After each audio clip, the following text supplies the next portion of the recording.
the when I'm Matadors here are on with the field. They're wearing Galena, red today. I realize how with alone white she pants, is. the No black one and white else caps is coming to with see the her. red bills. And She Dave Nakama's the remembers one that the signed the batting Holocaust order today. very Although, as you heard, clearly. She remembers her is father in dying conjunction of with starvation. Rich Hill. Let's light up today's batting order. I was It already is brought 12 to you by years old, Dial Electric and Supply. we were They starving. see the light. A little bit of movement And in the one of batting the order. neighbors Shinsuke Sakaino told is the that leadoff we are hitter. He's at Jewish second family. base. And Jordan our house Donahue was marked moving up with from Star the of sixth David. hole to And the we had to 2 wear spot. the Jordan Star of Donahue David will on hit our clothes. second.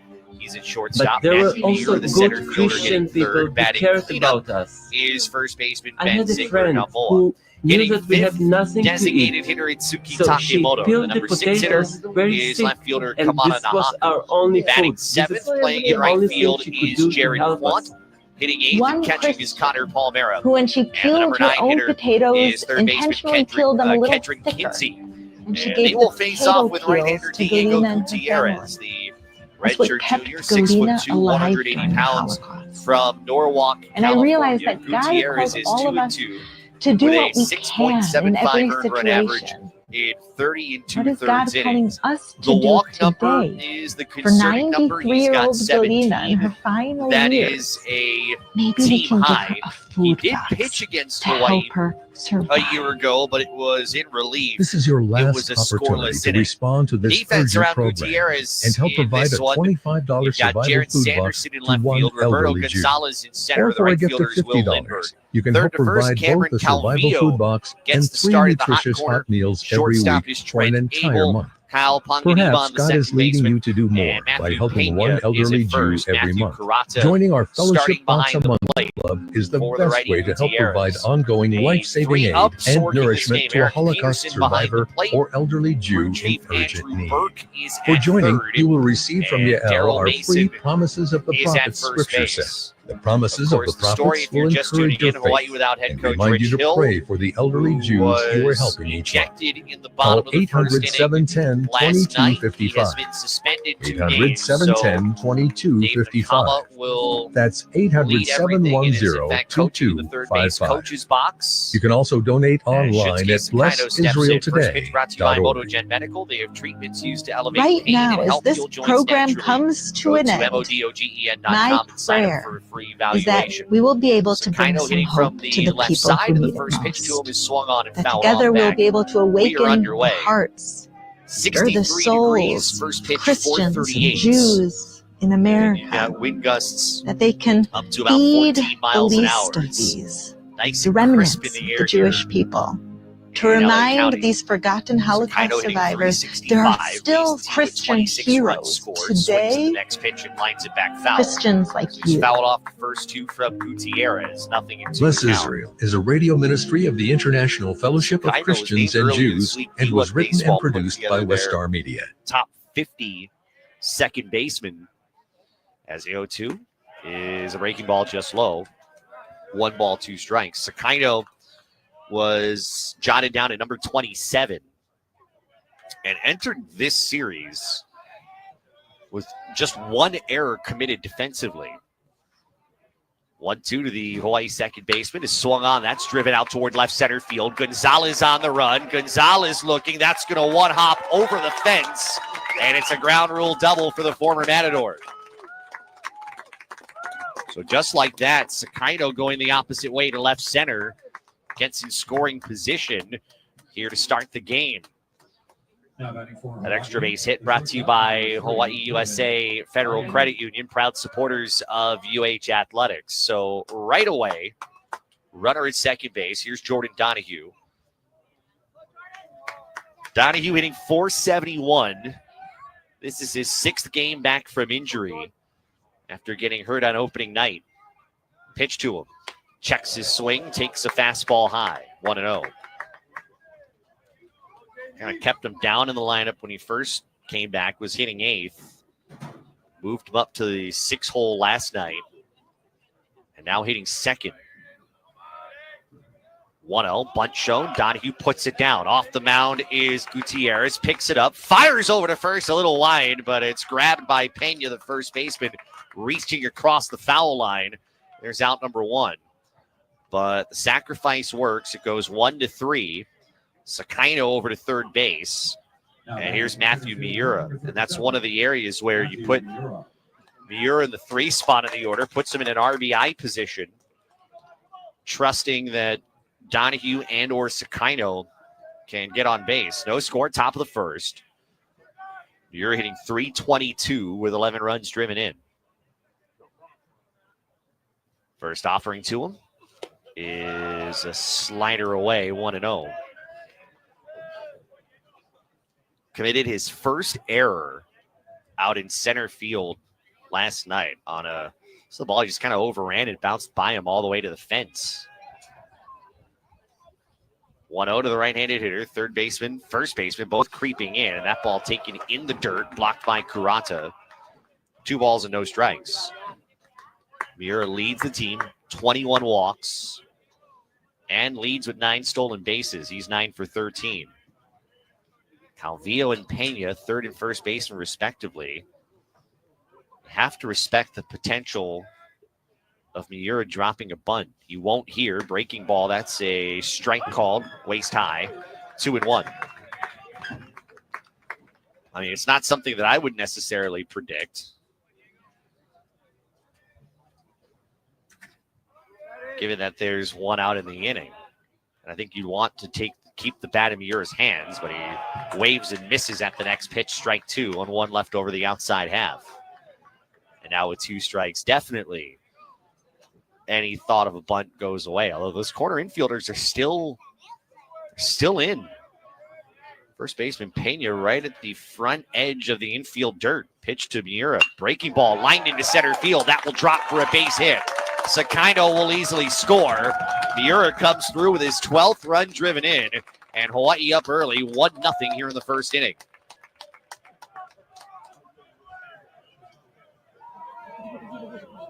Just easily struck out into center. That run brought to you by Sports Stand Sporting Goods. It's not just sporting goods, it's a way of life. And Gutierrez left that one a bit up in the zone. Can't do that against Miura. So 1 on, 1 out, 1 in. Top of the first. Hawaii's leading run producer, Ben Ziegler-Namoa, at the plate. And before anything there, they'll toss it over to first, and Miura dives back in safely. Ben hitting .322, hit his 2nd home run of the season last night with 23 runs driven in. They'll check on Miura again. He just got back. Just ahead of the tag over at first base. That was a much closer play. My understanding is I think they do have review today with the video production here. So if there is anything close, I think you might see that come into play. We didn't have that last night because there was no digital broadcast. Third baseman Calvillo way off the line.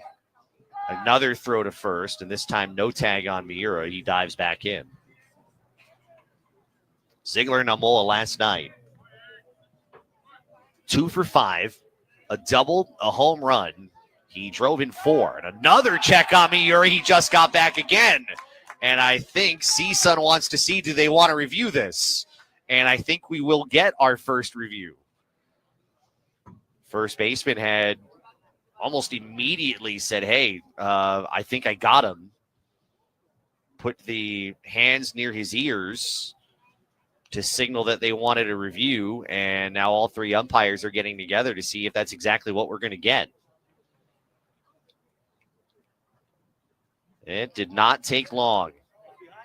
So we will indeed go to replay review of the pickoff play at first base. And I think this is officially going to be a CSUN challenge, which both teams get a couple of.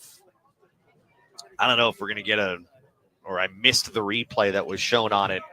We're watching on a delayed broadcast here, but there are a couple of close pickoffs on Miura, and it was very apparent that Pena believed that he had that one. I mean, that seemed to be just as close as the pickoff attempt 2 offerings beforehand. So home plate umpire Eric Peterson and crew chief Andrew Burke are in, I believe, the tarp, or not the tarp, I'm sorry, the tent that is beyond the third base dugout, getting a view of whether Miura is safe or is out. Because I haven't seen any kind of replay here lately to tell us what this call might possibly be, I'm going to be just as in the dark as you are. But it did appear very, very close. And Gutierrez had a couple of good pickoff moves in that sequence. They still haven't thrown a pitch to Ziegler Namola, who is just standing there between home plate and the dugout, just waiting around and waiting for his chance to swing the bat. It is 1-0 Hawaii, the lone run in the first. Miura's RBI single to center that drove in Shinsuke Sakaino. He doubled to open the inning. Umps are out. And let's see. Call, play over at first. Miura's safe. So Matadors lose one of their challenges. And Ziegler Namola will step into the batter's box. I wonder how much they're gonna check on Miura here in the remainder of this at bat, given they've been so close to getting him. Not a bad lead for him off of first. Gutierrez, hands below the belt. And now he'll come to the plate. And that's a strike called, breaking ball in the outside corner. And Ziegler Namola leads the team 23 runs driven in on the season. Hawaii as a team coming in hits .301, averaging just over 7 runs and 10 hits a game. Another throw to first. No tag on Miura. He dives back in.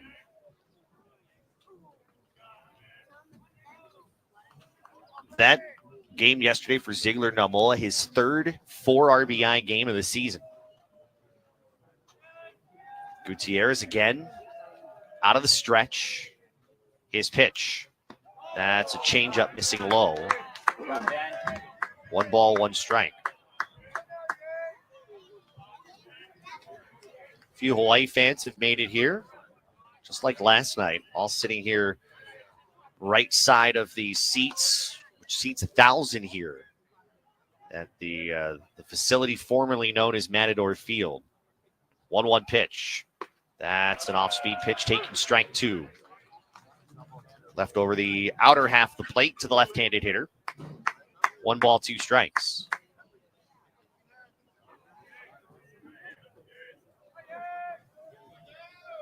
Miura hasn't even bluffed being on the move since that pickoff attempt. Now they're going to throw there. And again, no tag as he gets back.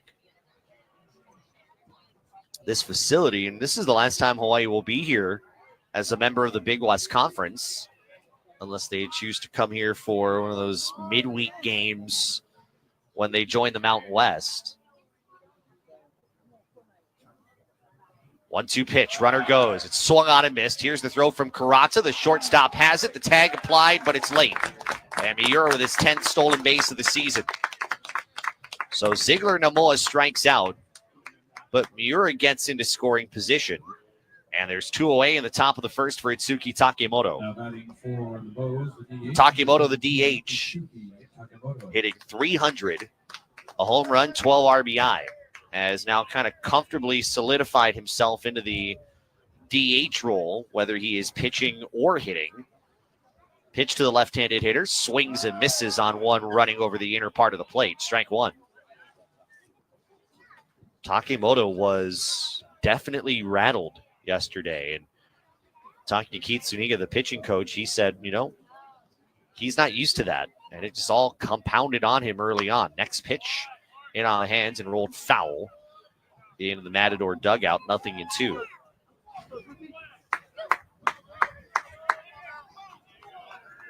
That kind of alludes to it being more of a mental shift when that happens to you.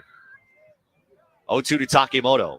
Swing and a chopper to the right side. Second baseman charging in from the outfield. He throws to first. He was playing deep in his position in right field. Fields it, throws on the run to first to get the out. And the inning comes to an end. Hawaii does get a run, though, on Matt Muir's RBI single. 1 run on 2 hits, no errors, and 1 runner left. We'll go to the bottom of the first. It is Hawaii nothing, CSUN coming to the plate. This is Hawaii Baseball on ESPN Honolulu.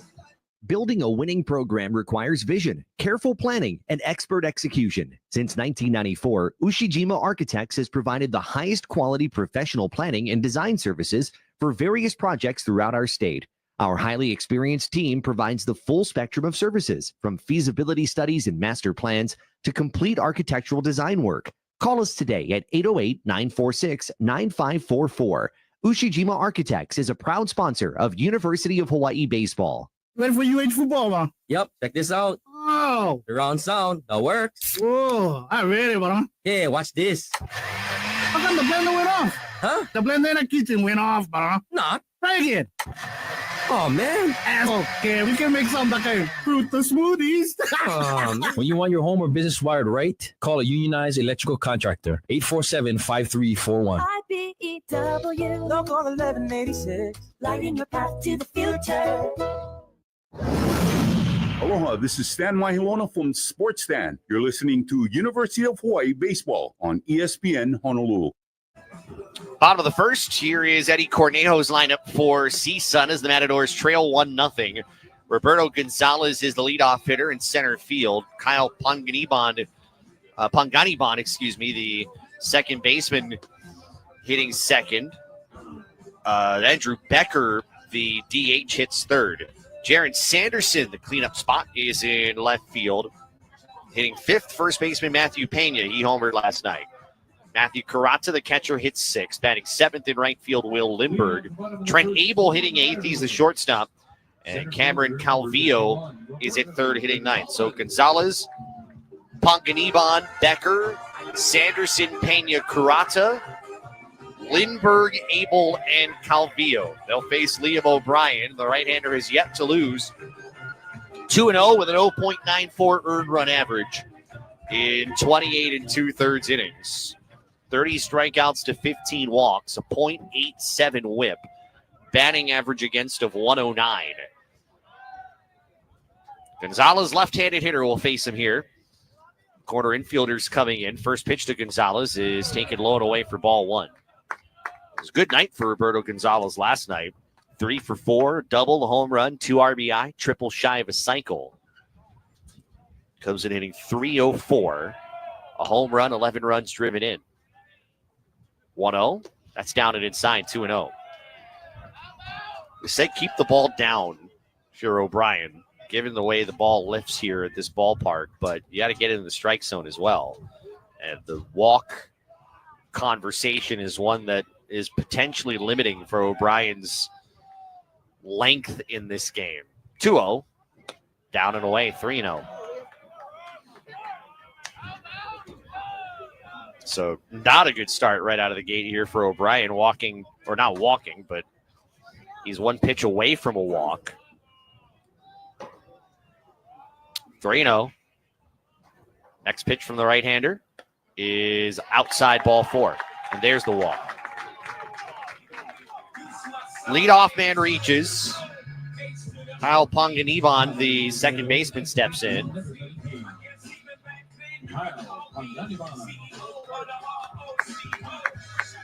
O'Brien's last outing, he went 3 1/3 against UC Davis. Did not allow a run on 2 hits, but the problem was the 4 walks that went along with 2 strikeouts. Pitch is called strike. Fastball on the inner half, 0-1. Panganiban hitting .321, 2 home runs, 13 RBI. It was 4 for 5 yesterday, a couple of RBIs, a couple of runs scored. 0-1. That's a slider down and away. 1 ball, 1 strike. His second 4-hit game of the season last night.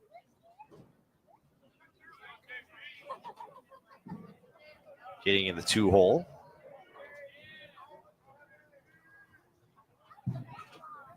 One. O'Brien to the plate. Fastball. That's fouled back and out of play. And we'll 2-hop into someone's backyard. Love that. if you haven't been here before, you're basically kind of in you're down a street, ballpark to the left, park out beyond. 1-2, swing and a foul tip. Still 1-2, and you can park along the side. Really not advised, given that a foul ball can come to you at any time. And then you drive around and you can park, but right across the street, you've got like this gated community with a bunch of houses. 1-2, down outside, 2-2. This is, I think, the third time I've been here in the years that I've traveled now. I think this is my 5th year traveling with the team, and I still have not seen anything get hit. Not trying to wish it on anybody, but you would think you're close by. You never know that can happen. 2-2, runner goes, pitch is swung on and rolled back foul. But we always look. There are certain ballparks where you have that threat. I mean, not at Les Murakami Stadium, unless you park where my broadcast partner Scott Robbs parks, which is near the ROTC building, which means a foul ball has certainly been lifted down the right side. But everybody else parks in a structure, so there's no worry about a foul ball there. O'Brien will turn and ease one over to first. Gonzalez back in standing up. He's got 4 stolen bases on the year, tied team high. But places like Riverside Sports Complex, where we were a couple of weeks ago, I beg your pardon, you're always looking behind you. 2-2, breaking ball, chop foul left side. Still 2 balls and 2 strikes. You've got trees, but your parking lot is literally right behind the press box and right in an area where you never know if your car could get hit. UC Santa Barbara, there at Cesar Luis-Saca Stadium is one of those places. 2-2, runner goes again, and again that is spoiled back and foul. Look out, car. That's the other thing. It's not just the cars that are parked, it's also a road. So you've got cars that are just unsuspecting, not knowing something's coming your way. Panganiban's fouled out 3 in a row. Still 2-2. Good battle here. O'Brien sets and delivers. Runner goes again. Breaking ball down the right field line. That is foul. Spoiled that one up and in. We'll see the 10th pitch of this at-bat coming up.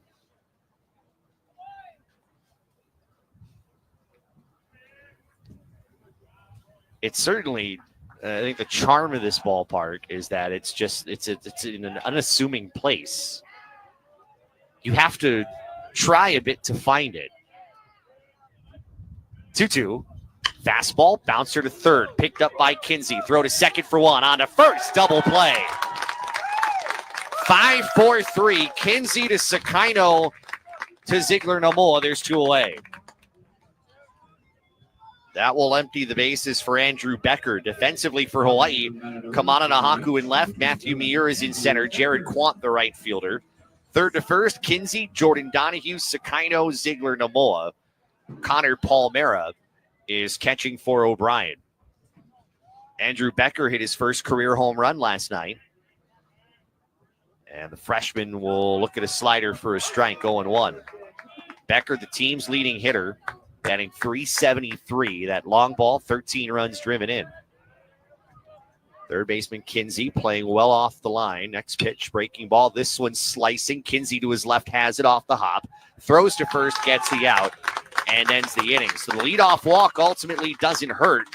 No runs, no hits, no errors, and nobody left after 1. Bows 1, Matadors nothing. This is Hawaii Baseball on ESPN Honolulu. This place they call paradise, I call my home. Best to be born and raised local ground. With hotels, condo resorts, and vacation rentals on 5 Hawaiian islands, Castle Resorts and Hotels is a Kama'aina favorite. When you need a place to stay to attend a tournament, family function, or a golf getaway, visit castleresorts.com for special Kama'aina rates. H-A-W-A, H-A-W-A,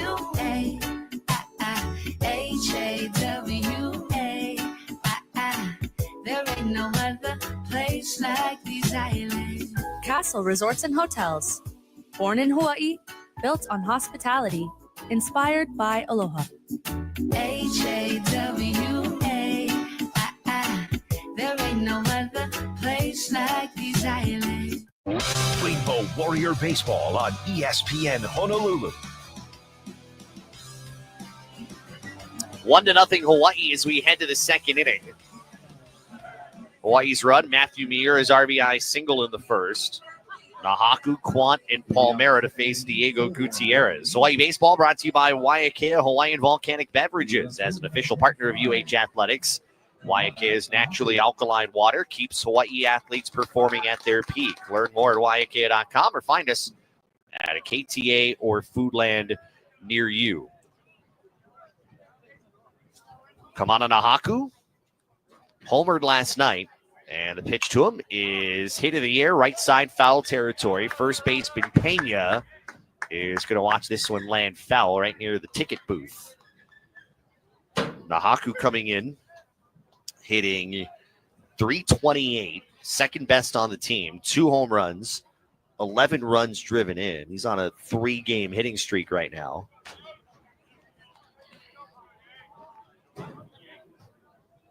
Gutierrez winds the 0-1. Breaking ball. That's a strike right below the letters, 0-2. In that 3-game hitting streak, Nahaku hitting .428, a double, home run, 4 RBI, and 4 runs scored. 0-2 offering. That's a fastball running high and inside. 1-2.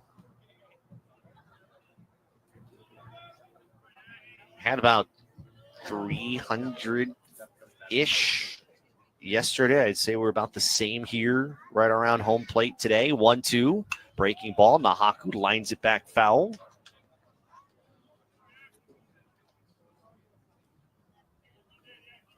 Game 3 tomorrow will be early. We'll be on the air at 9:30 with Rainbow Warrior Countdown. Cooper Walls and Max Mendez, a couple of freshmen, will go tomorrow. 1-2 pitch. Fastball up and in and foul back to the screen.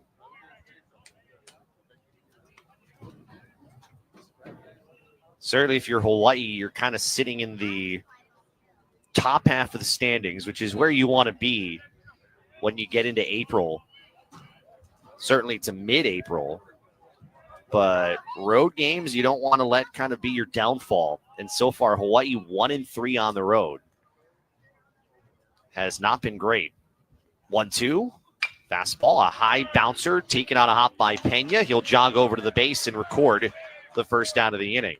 Let's pause 10 seconds for station ID. This is Hawaii Baseball on ESPN Honolulu, presented by Sports Stand Sporting Goods. ESPN Honolulu is Hawaii's sports leader. KKEA Honolulu, 1420 AM and 92.7 FM. Part of the IO family of companies. Josh Pacheco from Northridge, California. It is 1-0 Hawaii, top of the second inning. Jared Quant swings and rolls the first pitch back foul, 0-1. Quant 0 for 4 with a walk yesterday. Coming in hitting .321. A home run, 20 runs driven in, as 2 triples. 2 of the team's 4. Next pitch, off speed, off the inside corner, 1-1. Playing with that injury right around that labrum that he suffered in the walk-off win Monday night against UC Davis. 1-1, slider down low, good take. 2-1. And it's amazing that through all of that, he has only missed 1 game. When I think there was a fear about how bad that injury could be. 2-1. Fastball high and outside, 3-1. I think it speaks to Quant's toughness. I mean, he's played through a labrum injury before. That's why for a few years he was a switch hitter, only hitting from the left side. 3-1. That runs in tight, ball 4. So he was going to stay just a left-handed hitter, and then he went to summer ball and one of the guys working at summer ball says, hey, I noticed that on your bio it says you're a switch hitter, but you're only hitting from the left side. What's up with that? And then he mentioned the injury, and the coach said, hey, why don't you try it? Just try hitting from the right side, see how it is. And he got a hit, and then he said, you know what, I'm gonna keep with that. And he's been all right from the right side this year. Connor Palmera, right-handed hitter at the plate, and he'll take a slider low and away. 1 ball, no strikes. But he's back to hitting lefty again. Palmera, 194 batter with 6 runs driven in. 1-0 Hawaii, top of the second inning. I'll check on Quant at first. He's got a lot of speed, but he did not have a lot of a lead. And that's going to be the one thing to pay attention to is you would imagine it's going to hinder his base running. He's not going to dive for anything for obvious reasons. 1-0, swing and a miss, 1-1. Which is why you saw on a play last night, or we saw on a play last night, he was sliding for a baseball. He ultimately didn't catch it, and it was called, amazingly, an error. But I don't think you would have seen him do that before. He probably dived to make that catch. Another check on Quant, and he stands back in. So it does certainly affect him defensively, and it may affect him when it comes to base running. Like, he certainly does not have a lead there at all. 1-1. That's a fastball low. 2 balls and 1 strike. Mentioned Kinsey, he's on deck. I still remember seeing Quant in the dugout yesterday, and he said, I'm shocked that I'm able to play. He thought it was going to be worse. 2-1 pitch. And Palmera skies this in the air. This will go out of play to the right. That might have gotten close to something. It's 2-2.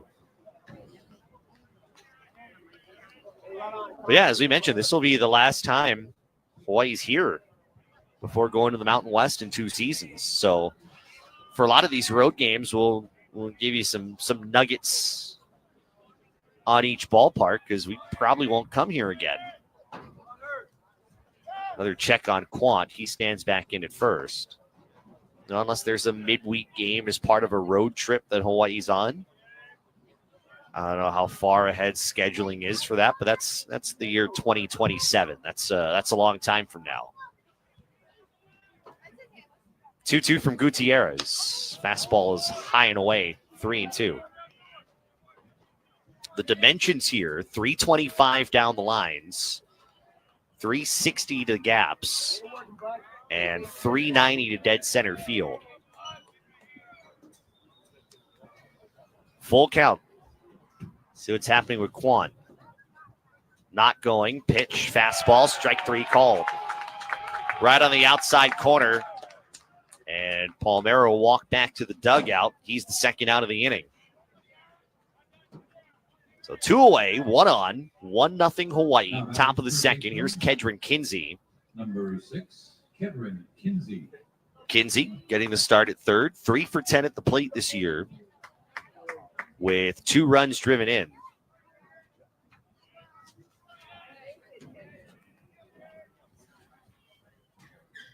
Right-handed hitter waits, takes a fastball upstairs. Oh, they're going to call that a strike, I beg your pardon, 0-1. I had thought that was a tad bit high. But 0-1 to the starting third baseman. You heard Dave McComla earlier say, deserves a shot. Next pitch, swing and a miss. Slider over the inner half, it's 0-2. Yoshida had an error over at third last night.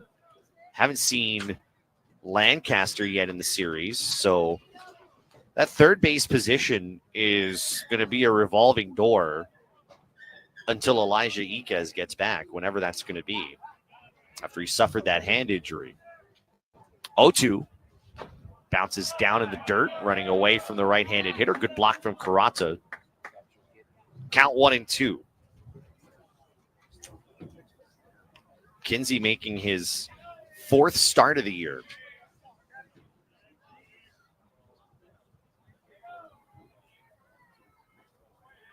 Quant, again, a couple of steps off of first. Pitch from Gutierrez. Kinsey takes a heater up and away. 2 balls, 2 strikes.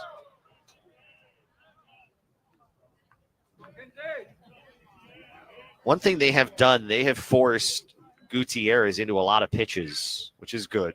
You want to get starters out as early as you can. Pitch.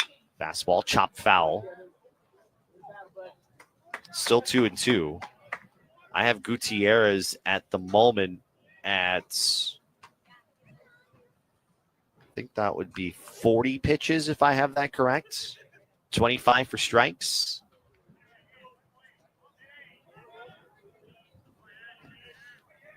But he's battling here. Every hitter has faced at least 5 pitches. Next one, swing and a miss. That one running in on the hitter. Kinsey strikes out, and Gutierrez gets out of the inning despite the 1-out walk. No runs, no hits, nobody left. We'll go to the bottom of the second. It is 1-0 Bows. This is Hawaii Baseball on ESPN Honolulu. Abbey Carpet and Floor, voted Hawaii's best carpet and flooring company. Stop by Abbey's showroom on Nimitz Highway and see the amazing 7MTC flooring. This revolutionary product is made out of melamine. It's resistant to fading, stains, and even pet scratches. Come by and see the Scratch Test Challenge. 7MTC, available now at Abbey Carpet and Floor. Abbey Carpet and Floor, where Hawaii goes for flooring. Contractor's license number C19140. How do you get 100% of your work done when you're 40% short-staffed? Across Hawaii, city and state departments grapple with thousands of vacant positions. And with fewer workers, that means longer lines at the DMV, delayed building permits, and slowdowns in essential services. The government could resolve this by offering more competitive wages and benefits. For you, we hope they do. A message brought to you by HGEA, because Hawaii works best when we do. Rainbow Warrior Baseball on ESPN Honolulu.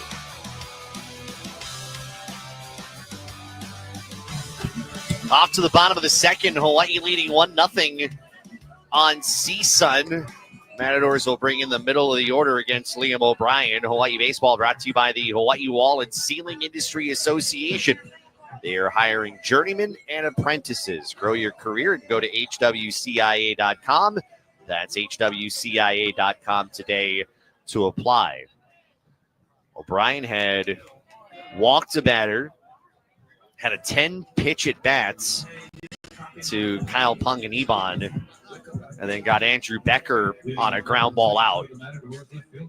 Jaron Sanderson will lead off against O'Brien. Sanderson hitting .233, 2 home runs, 9 runs driven in, swings at the first pitch and foul, tips it into Paul Mara's glove, strike 1.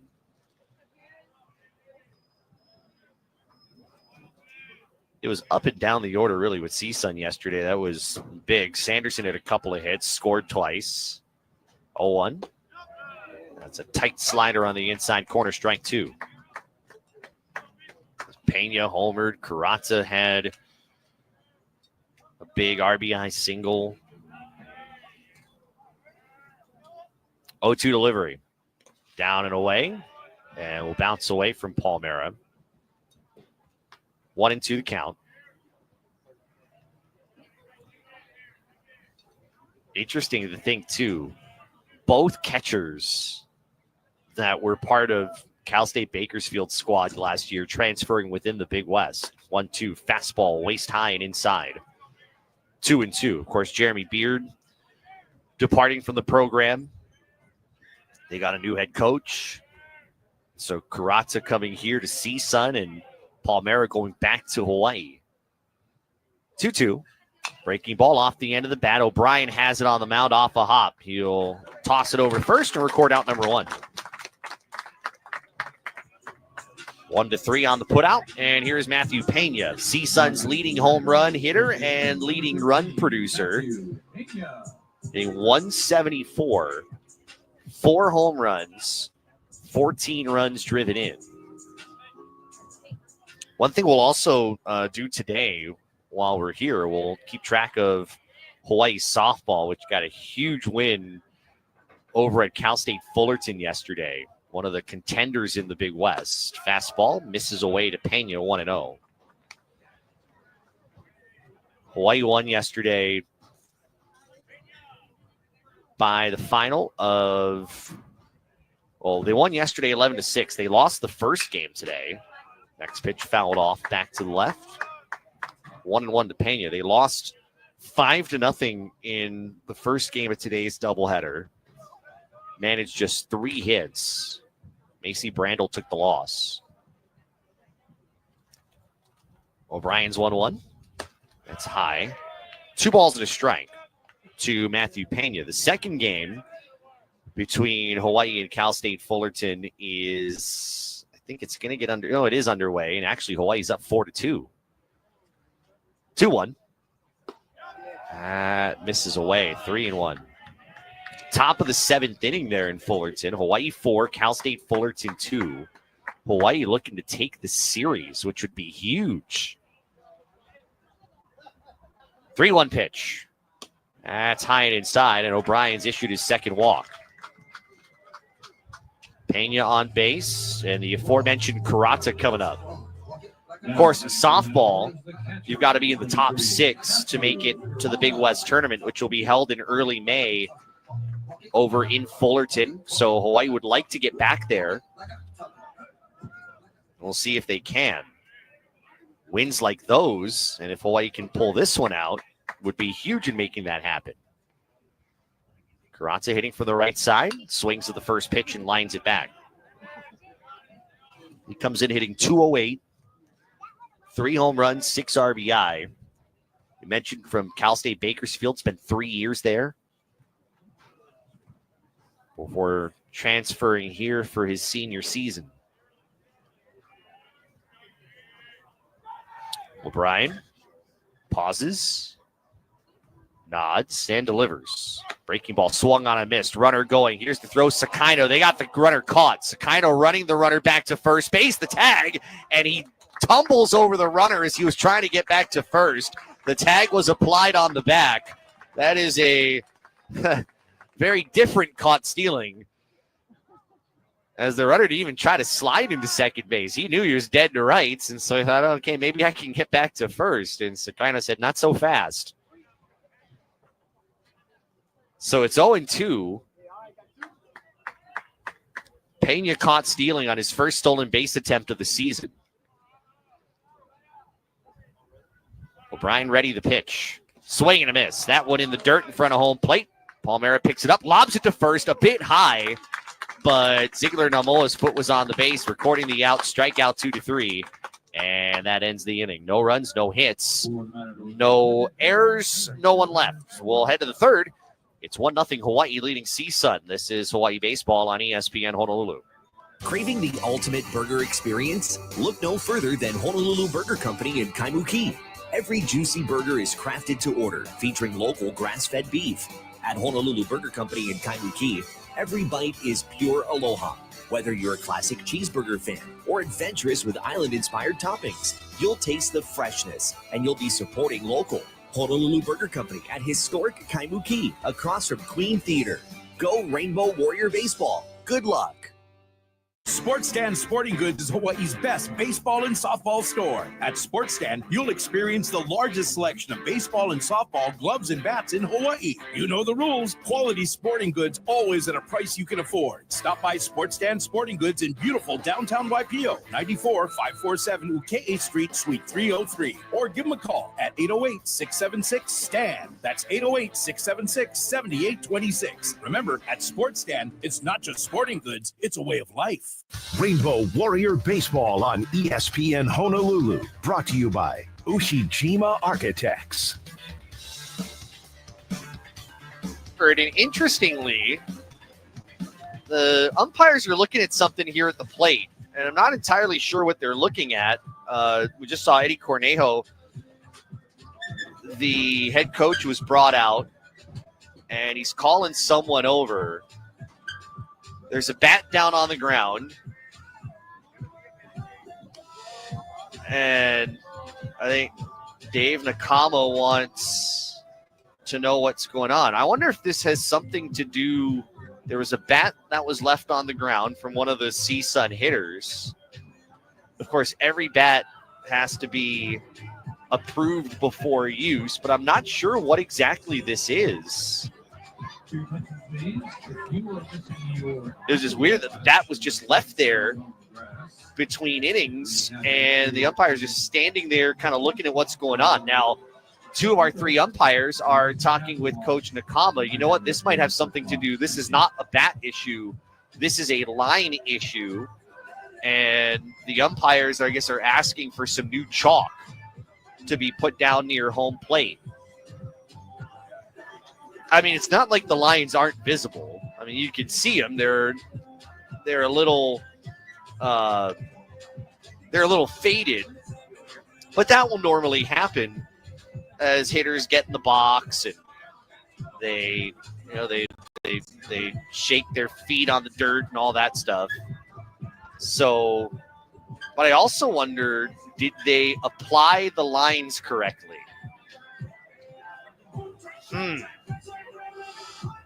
Now, Daryl Mason is taking his foot and he is swiping, I guess, the dirt, and others are around where that right-handed batter's box is, and I think they're going to do the same to the left. So it almost leads me to believe that, did they apply the chalk down on the batter's boxes correctly? Because it almost looks like they're remeasuring it. And the grounds crew is out. They're kind of swiping the area right around that box to notate where the batter's box is supposed to be. And they're doing that only to the right side. I wonder if they're going to do that to the left here too. So we've got a slight delay here as they kind of look to see if the I'm guessing they're having to look at whether now the left-hand side, that leave it to me to be a person judging your grounds crew, which is really not my job. But the other side of it, too, is where the foul lines come down ultimately toward the batter's box. So they're continuing to work now in the left-handed box. If you're just tuning in, Hawaii has a 1-0 lead. Lone run was scored in the first inning. Matt Miura with an RBI single, and that has been the lone scoring here in the game. Now, as they have gone and indented both hitters' boxes, they're now going to look at the area where the catcher is behind home plate. And that seemed very fast. And then now they'll go. They've got the spray can inside the manual machine, and they're going to go and restripe right around the batter's box. I'm reminded when I see a restriping machine, I am reminded of being at Cal Poly, and they have it like robotic. They have a machine that goes, and I guess there's a bunch of lasers that ultimately kind of guide the machine, but it rolls onto the field, it puts down the lines, and then it goes back to wherever it came from. And I haven't seen it make an error yet. Here, we're still doing everything by man's judgment and the use of a wood block. So they are relining the batter's boxes, both of them. It almost appears like the batter's box, if I'm looking at where the lines are, it's almost like the batter's boxes were too small, at least on the back end, because I'm looking at where that last one is striped, and it looks like it's striped behind the old line.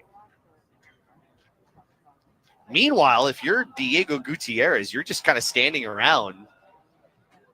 You can't even throw a pitch because they're working around home plate.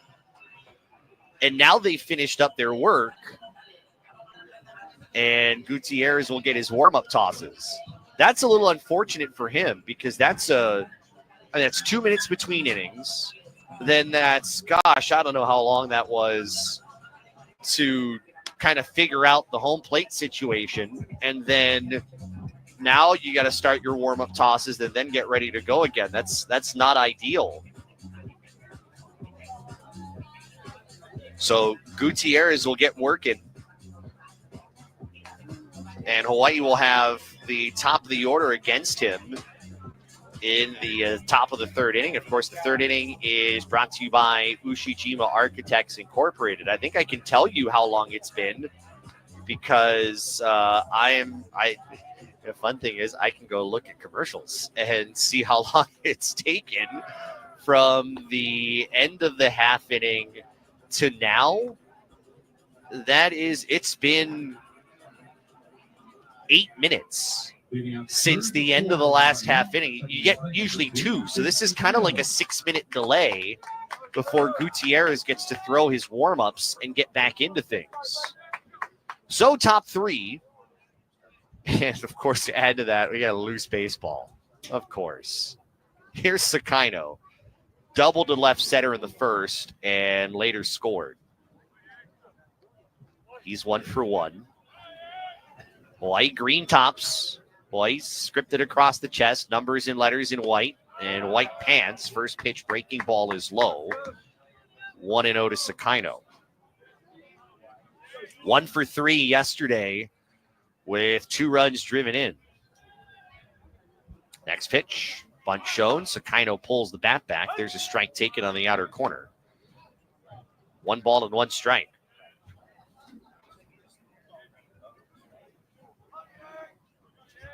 We'll go through some of the scores in the Big West a little bit later.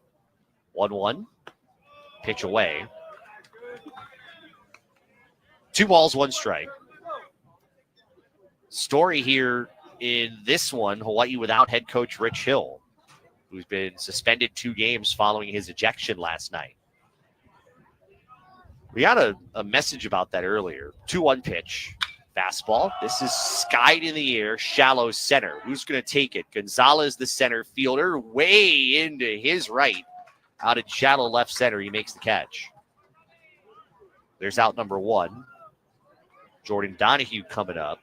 We had a question that was asked earlier of us. Thank you to Pam listening in. She asked, well, why is it a 2-game suspension and not a 1-game suspension? Normally, if you're ejected, we saw it a couple years ago. Coach Hill was ejected in like back-to-back games or like the same weekend. First pitch high to Donahue, ball 1, and he served a 1-game suspension at UC Santa Barbara. And I don't know if the rules have changed. I think it has here in the last few years. 1-0. It's another breaking ball missing high and away. 2 balls, no strikes. But the word that was thrown out during that whole situation when Coach Hill was out there trying to get an explanation on a balk, the word prolonged. 2-0 fastball up and outside, 3-0. Daryl Mason, the umpire, kept yelling that. He was the third base umpire, saying it's prolonged, Rich. It's prolonged. And that word is important because if you go on too long following your ejection, that apparently leads to another game suspension. Fastball low and inside, ball 4. So a 1-out walk. Donahue reaches base, and Mura will step in. So that's why it's apparently a 2-game suspension. Carrazza's going to go out and talk to Gutierrez. And so to add to that, if you want to appeal, and it makes sense, you want to appeal, then you're going to, the conference is going to ask for video and see what took place. You can't necessarily just go by, word of mouth. But the thing was, there was no video last night.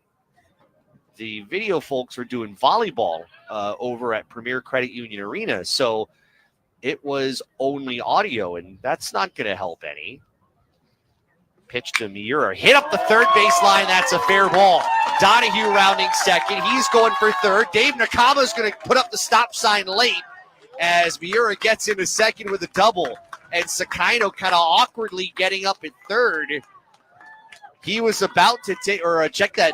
Donahue was trying to take that turnaround third. He was initially given the wave. Coach Nakama put up the stop sign very late, and Donahue got back up. He seems to be okay. But there's 2 on now with 1 out, and here's Ben Ziegler-Namoa. The left fielder, Sanderson, kind of slid down in the dirt. And I thought for a moment that maybe that would allow Donahue to make that turnaround third. Didn't ultimately happen that way. Corner infielders pinched in. Ziegler-Namoa takes a breaking ball down and in. 1 ball, no strikes. So Donahue at third, Buehrer at second. That extra base hit brought to you by Hawaii USA Federal Credit Union, proud supporter of UH Athletics. 1-0 Hawaii, top 3. And the pitch. Swing and a towering pop-up. Shallow right. Who's going to take it? Second baseman is going to be called off by the right fielder who makes the catch. And about 15 feet behind the infield. And there's the second out of the inning. The wind is certainly playing a factor here. And the wind is blowing in right to left. That is notable. Gusty winds in the forecast up to about 12 miles per hour. And we've seen it. I mean, we saw it just there. We saw it out in center field with the center fielder making a long run. Here's Takemoto. 2 out, 2 on. Grounded out to second his first time up. Pitch to him. Swing, and that's sliced foul back. So that's the situation with Coach Hill. I was reading Steven Tsai's piece in the Honolulu Star Advertiser. Poor guy had to go back to the hotel because he couldn't watch the game. Had to listen to me. 0-1. Takemoto rips that back foul. Like I said, poor guy. Wouldn't wish that on anybody.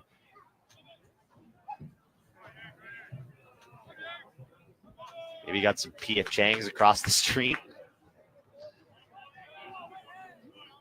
0-2. Gutierrez delivers. This is a softly hit bouncer back to the mound. Gutierrez has it, underhands to first, records the out, and CSUN gets out of the inning. No runs, 1 hit. No errors, and 2 base runners left. We move to the bottom of the third. 1-0, Hawaii leading CSUN. This is Hawaii Baseball on ESPN Honolulu. Winning in life takes smart plays and solid teamwork. And at Hawaiian Financial Federal Credit Union, we've got your back. Whether you're saving for the big moments, scoring a great loan, or planning your financial future, we're with you every step of the way. With low rates, easy online banking, and service that goes the distance, we're here for you, for your family, for life. Visit hificu.com or visit us for more details. Membership open to Oahu and Maui residents. Federally insured by NCUA. Aloha. My name is Gino Sequena, Executive Director of the Hawaii Building and Construction Trades Council, an organization that has served Hawaii for over 6 decades. We are one big ohana of the top 15 construction trade unions in Hawaii, and it's highly likely that you, your friends, or family members are employed by one of our trades. No matter where you go in Hawaii, you're bound to see one of the projects or communities we have helped build and sustain. Mahalo to all of you for your support to help us in working together to build a better tomorrow. Rainbow Warrior Baseball on ESPN Honolulu. Hawaii 1, CSUN 0. As we go to the bottom of the third inning brought to you by Ushijima Architects Incorporated. Liam O'Brien's worked around 2 walks. But Hawaii's not stranded a base runner. They had a double play that erased one in the first, and then Matthew Pena was trying to steal second. He got caught. So CSUN hasn't left anybody on. O'Brien facing the minimum so far. And Will Lindbergh will be the first to greet him here in the bottom of the third inning. We are on the road. Didn't do this yesterday because the game was just so tense. But let us know where you're listening from, wherever you are. Radio, the stream, your phone, your computer. Tell us where and how you're listening. Find me on X at Josh on the Radio. And we'll say some hellos to you throughout this broadcast today. Lindbergh hitting .277. He's got 6 runs driven in. CSUN looking for its first hit. Pitch to Lindbergh. That's down and away. Ball 1. The big thing with O'Brien right now, he's walked a pair. And both of those were walks that were just not close to being really competitive at bats. 1-0. That's also low. 2 balls, no strikes. That's now 17 walks to 30 strikeouts on the season for the transfer from Gonzaga. 2-0. That's off the plate away. 3-0. So O'Brien 1 pitch away from yet another.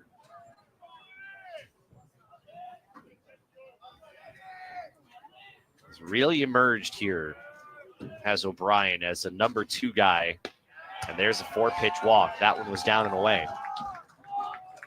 3rd walk issued by O'Brien. And that will bring Trent Abel up.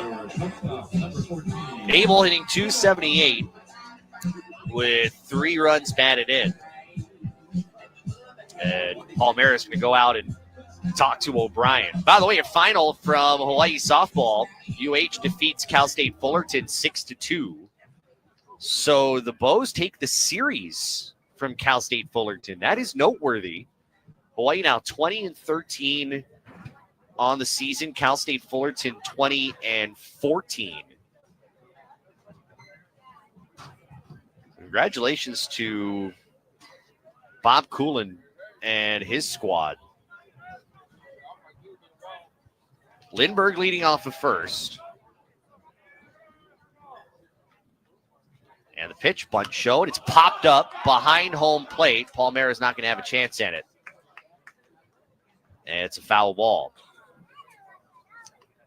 I want to say, and I don't think I have this off of memory, but there was a significance about the win yesterday, just really because of who it was that Hawaii beat in Cal State Fullerton, that they were kind of viewed as a contender. Hawaii really wasn't. Abel brings the bat back, and he takes a fastball just outside. 1-1. That was close.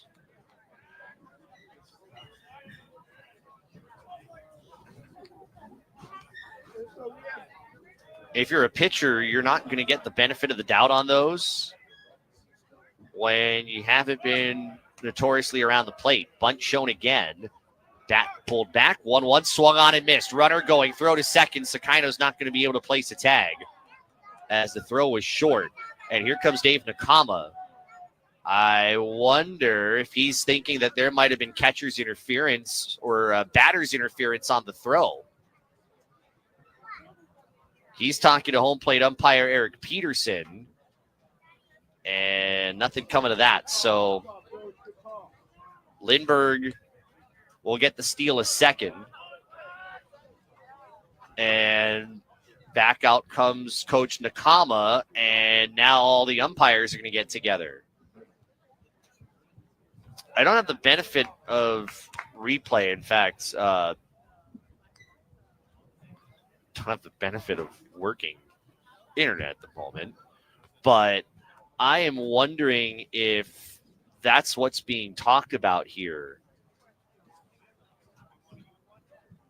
And the home plate umpire is asking if he wants review, and that's what we're going to get. Both teams have a couple of reviews in their pocket to use. My assumption here, because they don't really get a great idea of what is happening. My assumption here is this is on the possibility of catcher's interference. I'm not catcher's interference. I beg your pardon. Batter's interference, interfering with Palmera's ability to make the throw to second. So umpires are going to take a look at this. I don't know if we're going to get a view to see if we can get an idea. Here we go. Let's see. Batter was showing bunt. He pulled the bat back as the pitch was a strike. The batter starts to lean. The bat does come forward, and then does go back around, but that is very close. It gives the indication that the bat might have been in the way on the backswing as Palmera popped up to make the throw. But as Palmera started to throw the baseball, the bat was moving back toward the hitter. That's a good eye by Coach Nakama. I don't know how this one's gonna go. I mean, I just have that one view of the replay, but that's pretty noteworthy in a 1-0 game. You don't want to let that one slide. So Daryl Mason and Andrew Burke, first and third base umpires respectively, are talking about it, and they're near the replay monitor while Eric Peterson, the home plate umpire, is chatting with CSUN head coach Eddie Cornejo in his third season. This is a kind of retooling kind of year. CSUN with a lot of newcomers. It's been a rough start to the year, but a program that has seen consistent winning success. I mean, CSUN has had 5 consecutive winning seasons coming into this year. But right now, at 6-15, 3-7 in the Big West, it's going to take a little bit to turn that around. All right, let's see. Both umpires have come out from the replay tent, and let's see what the call is. They're going to say there's no batter's interference.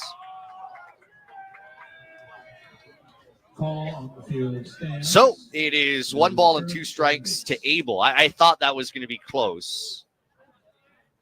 The batter physically was not in the way.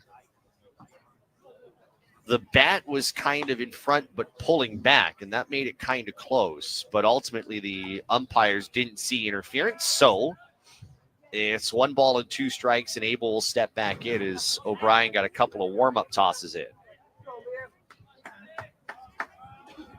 Nobody out, runner at second. Bottom of the third, it is 1-0 Hawaii. O'Brien looking over at second. His pitch, breaking ball, bounced in at home plate with the appeal. They do, and Abel didn't go around. 2 balls, 2 strikes. Not a bad pitch. You want to put one in the dirt and see if you can get him to chase.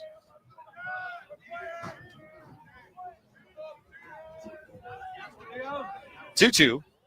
Check swing. That's down and away. Count full. O'Brien is 1 pitch away from back-to-back walks. He's already walked 3 in this game. 3 balls, 2 strikes to O'Brien. The righty ready, looks over at second, his pitch. Breaking ball, swing and a miss. There's out number 1. Goes back to the slider, down and in.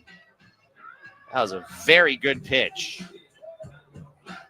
That's the first down of the inning. We'll see the first plate appearance of the weekend for Cameron Calvillo.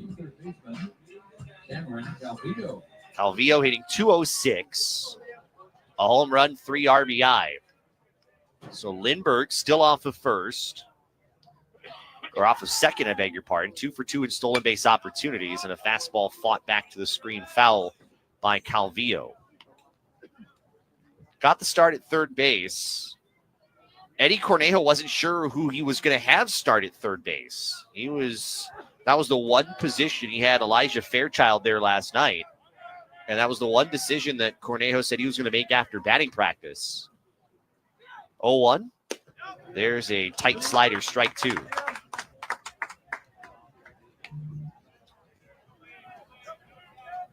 Oh, and 2 to Calvillo. That's how you have to bounce back. A couple of pitches in the zone. 0-2 is a hard hit grounder through the right side, base hit. Quant charging. They're going to hold up the runner late. He's going to scamper back to third. Boy, Eddie Cornejo gave him the go around. Quant charged that quickly. And once Cornejo realized he wasn't going to make it home, he got about halfway down the line and put the brakes on Lindbergh. So Gonzalez coming up. Runners at the corners. One away. Honestly, Quant brought the ball back to the infield very quickly. That throw had gotten to home plate, and if Lindbergh indeed was going to commit home, he would have been out. I mean, it wasn't deep into right field. Quant had a straight line running down and momentum to field it.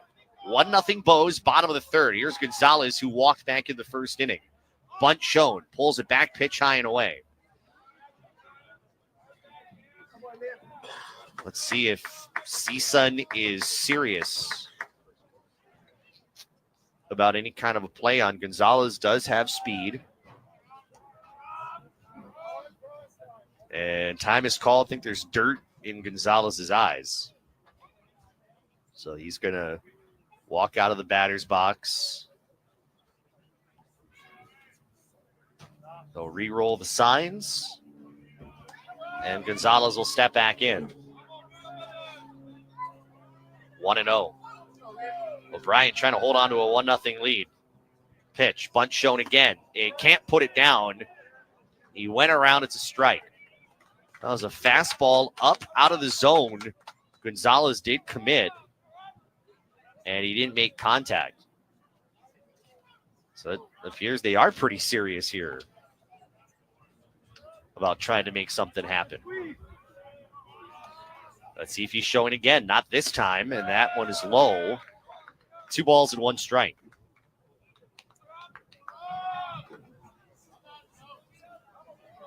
He has speed.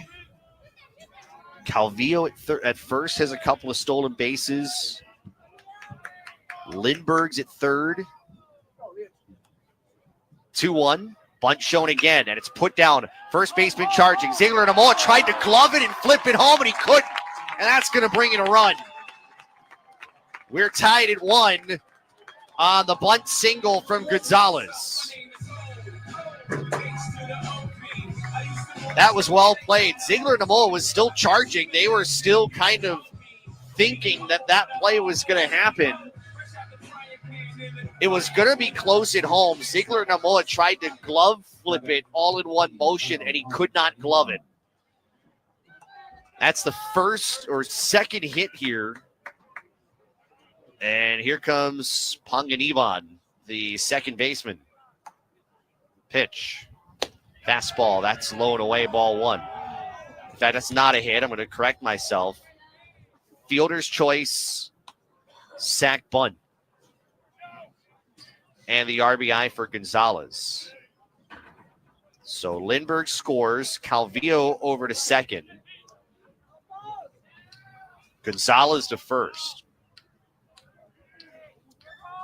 O'Brien will turn. Throw to second. It gets wide into center field. Advancing from second to third is going to be Calvillo on the play. That's an E1 from O'Brien.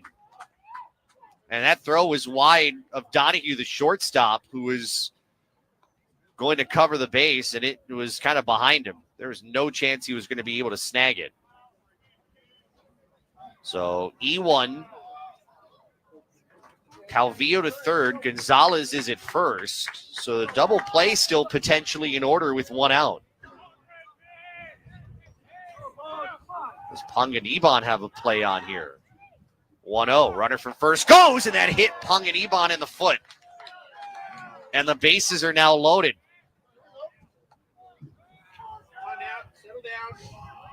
That came in a hurry. Keith Zuniga, Hawaii pitching coach, coming out of the Hawaii dugout. There is no action in the Hawaii bullpen. So this right now is really to settle down O'Brien, who has just, I don't want to say he's unraveled. That's not fair. But I would say it's more along the lines of he has just been very inconsistent and has really just struggled to consistently be around the zone. That last one, I said foot, it was a little above the foot by a few inches. Either way, that had to sting. And so you've got the bases loaded here. Remember, CSUN won the first game of this series 15-10 last night. And Matadors are trying to break this one here in the third. They've scored a run. We're tied at 1. Andrew Becker grounded out to third his first time up, and it looks like we might start getting some activity in the Hawaii bullpen. 52 pitches, 29 strikes for O'Brien. He's walked 3. He has struck out 2. Corner infielders playing about halfway in. Becker, the freshman, waits. Pitch to him is outside. Ball 1. That time went fastball. There hasn't been a single go-to pitch that has worked for O'Brien. 1-0. Slider. That gets the top of the strike zone, 1-1. He went 3 2/3 in his last start. Couldn't complete the 4th. They could use a little length from him. 1-1. That's another slider. There's a strike over the outer corner. 1 ball, 2 strikes.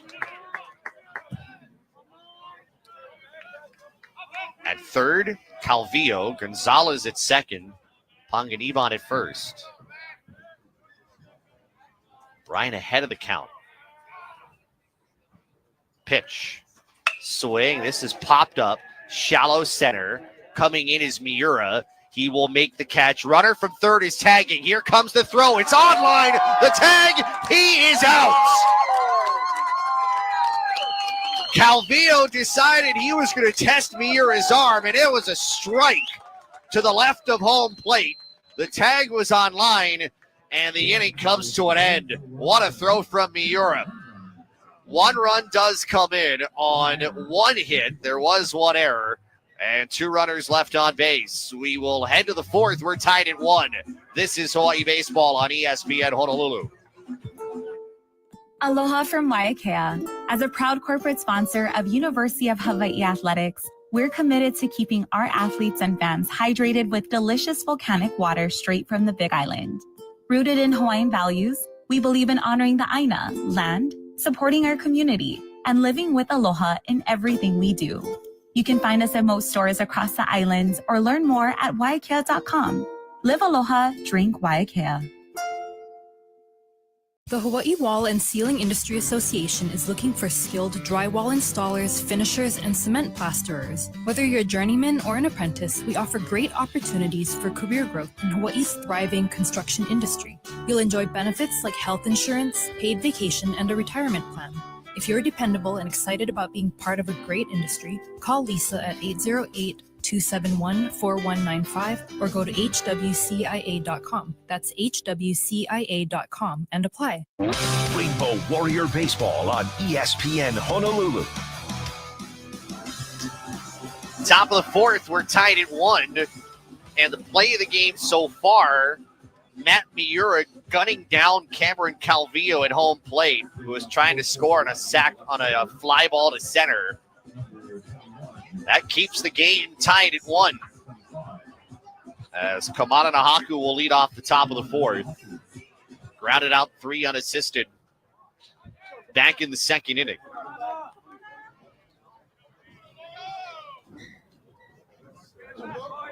Right-hander Gutierrez back out there, winds and delivers. Here's his first pitch. And it is a strike on the inner part of the zone, 0-1.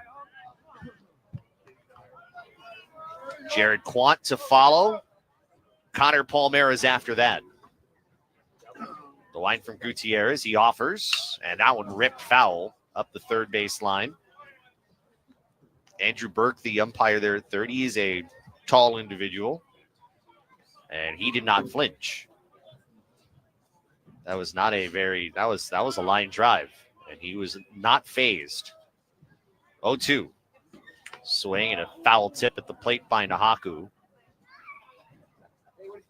No balls, 2 strikes.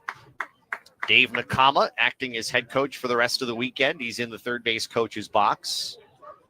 Rayson Romero, who's in the first base box, he's actually filling in for Lindsey Meggs, who's out for the remainder of the weekend. 0-2. Swing, softly hit third base line. Charging is Calvillo, throws on the run, and the throw beats Nahaku there for out number 1. 1 away. And Jared Quant stepping in, walked back in the second inning. We asked you, tell us where you're listening, how you're listening. I mentioned you during the broadcast today. I like to do that throughout these road matchups. As the first pitch to Quan, check swing, and they appeal. He didn't go. Pitch missed high, 1-0. Shout out to Eric, listening on Alexa while watching the game. Yes, tell your smart speaker play ESPN Honolulu. That's a way to do it. Next pitch, Quant lines it, but it's right at the shortstop, Abel. There's out number 2. 2 down, nobody on. In a 1-1 game, top of the 4th. And here's Connor Palmera, who struck out looking back in the second. I don't want to say anything about what Eric said about the audio and video feeds that originate from the other schools. But did say something I agree with, is this is a hard ground ball to short. Abel picks it up, throw on the run to first, gets there in time. And that's a 7-pitch inning for Diego Gutierrez. I guess I'll share what he said coming up as we go to the bottom of the 4th. 1-1, Hawaii and CSUN. This is Hawaii Baseball on ESPN Honolulu. This place they call paradise, I call my home. Blessed to be born and raised local ground. With hotels, condo resorts, and vacation rentals on 5 Hawaiian islands, Castle Resorts and Hotels is a Kama'aina favorite. When you need a place to stay to attend a tournament, family function, or a golf getaway, visit castleresorts.com for special Kama'aina rates. H-A-W-A, H-A-W-A, H-A-W-A, there ain't no other place like these islands. Castle Resorts and Hotels. Born in Hawaii, built on hospitality, inspired by aloha. H-A-W-A, there ain't no other place like these islands. Aloha, this is Stan Mahiwana from Sports Stan. You're listening to University of Hawaii Baseball on ESPN Honolulu. We're tied in 1 as we go to the bottom of the 4th. And let's pause 10 seconds for station ID. This is Hawaii Baseball on ESPN Honolulu, presented by Sports Stan Sporting Goods. Your official radio home of University of Hawaii Sports is ESPN Honolulu, KKEA Honolulu, 1420 AM and 92.7 FM.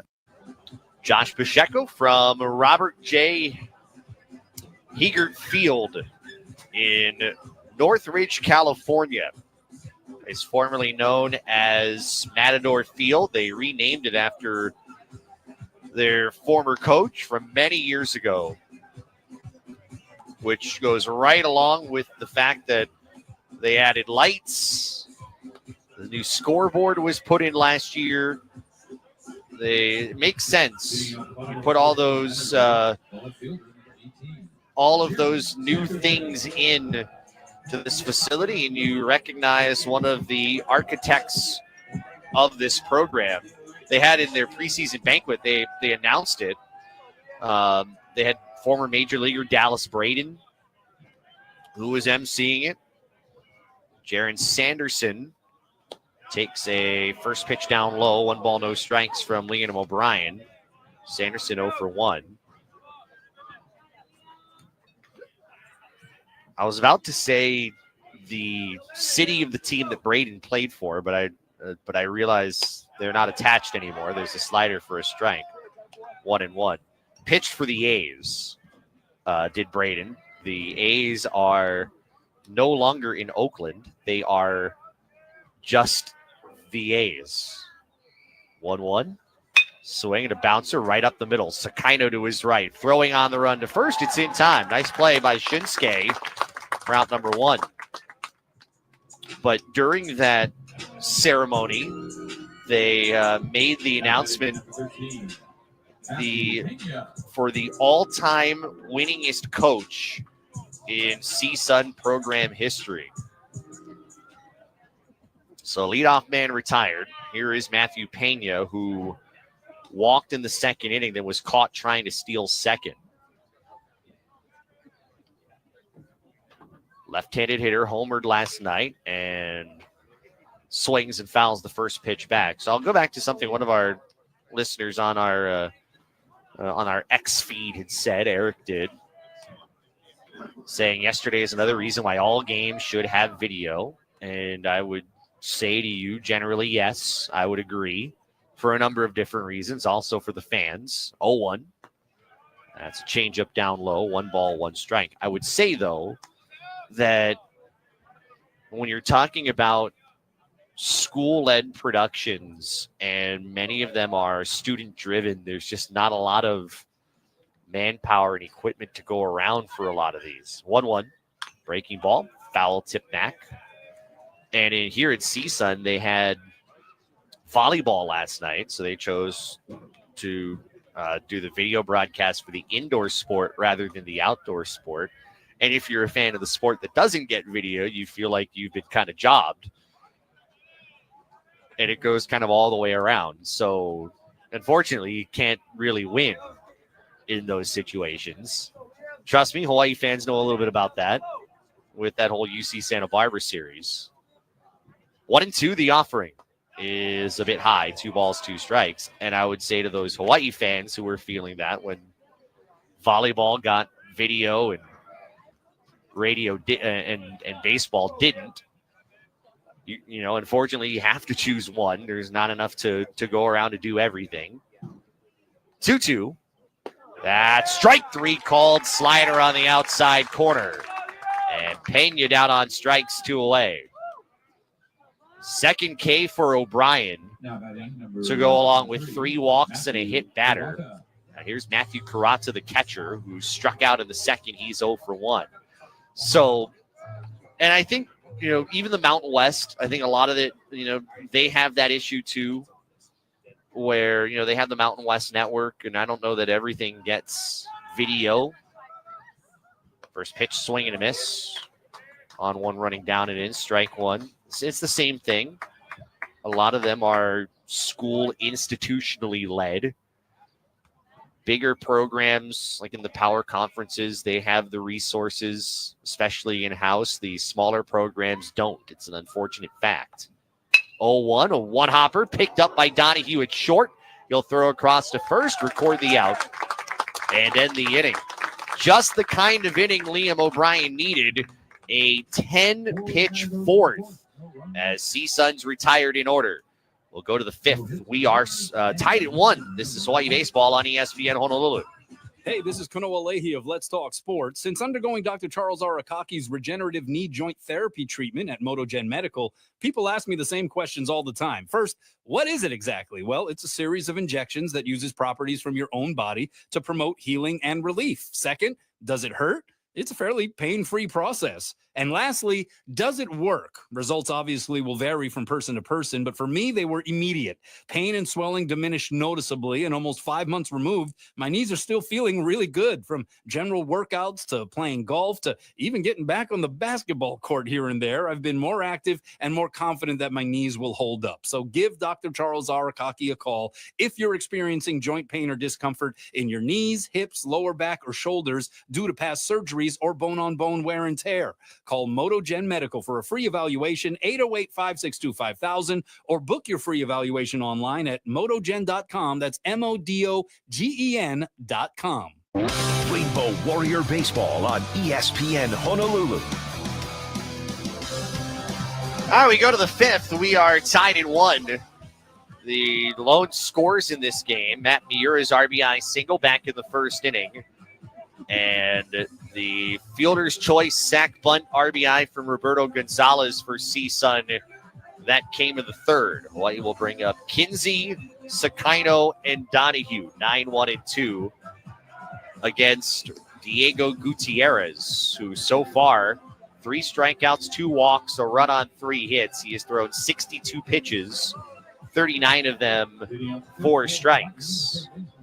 Kinsey struck out swinging in the second. He's 0 for 1.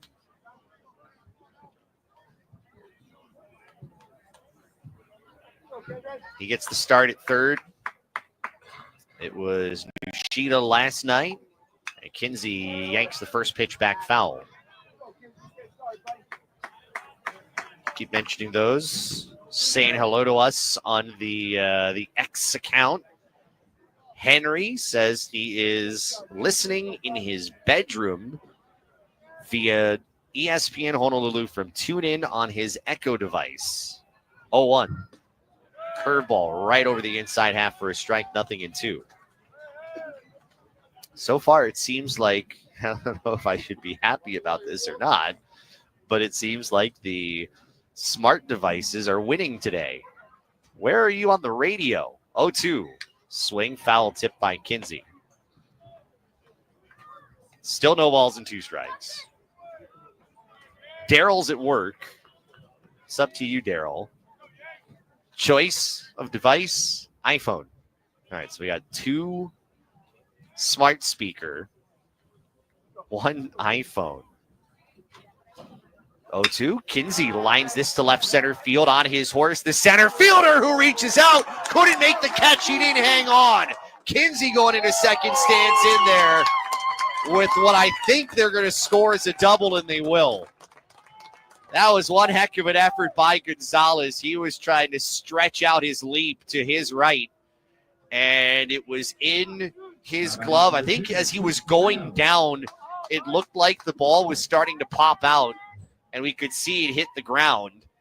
So it's a leadoff double for Kinsey to start the 5th inning. That is Hawaii's 3rd extra base hit. 3 of their 4 hits tonight for extra bases. Shinsuke Sakaino's got one of those 3, and he swings at a first pitch slider and misses, strike 1. That extra base hit brought to you by Hawaii USA Federal Credit Union, proud supporters of UH Athletics. Sakaino flied out to center back in the 3rd. He's 1 for 2. Look at second, the 0-1. That's another slider, missing low. 1 ball, 1 strike.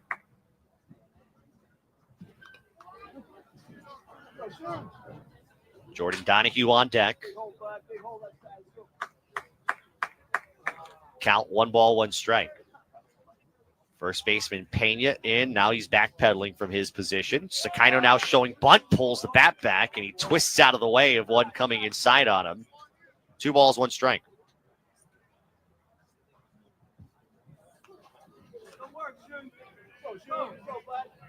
Former Matador is 1 year at Hawaii, trying to make the most of it. 2-1 pitch, bunt shown again, and Sakaino pops it, and it goes foul.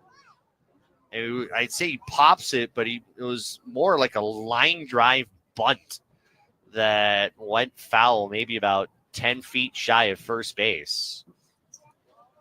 And a count now 2-2. You're watching Pena too. That's one of the reasons why you end up trying to do that, because Pena not thinking about the bunt. He starts in and he starts to backpedal from his positioning, which makes Sakaino think, okay, I can drop one down. 2-2, swing and a miss.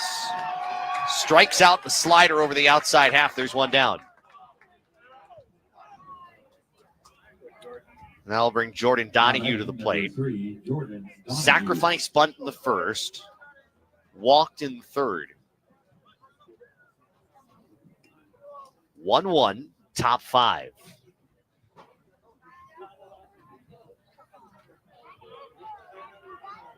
Shortstop Abel playing closer to the middle of the diamond. He's right behind the runner. Now Donahue, big swing and a miss. Another off-speed pitch over the outer half, strike 1.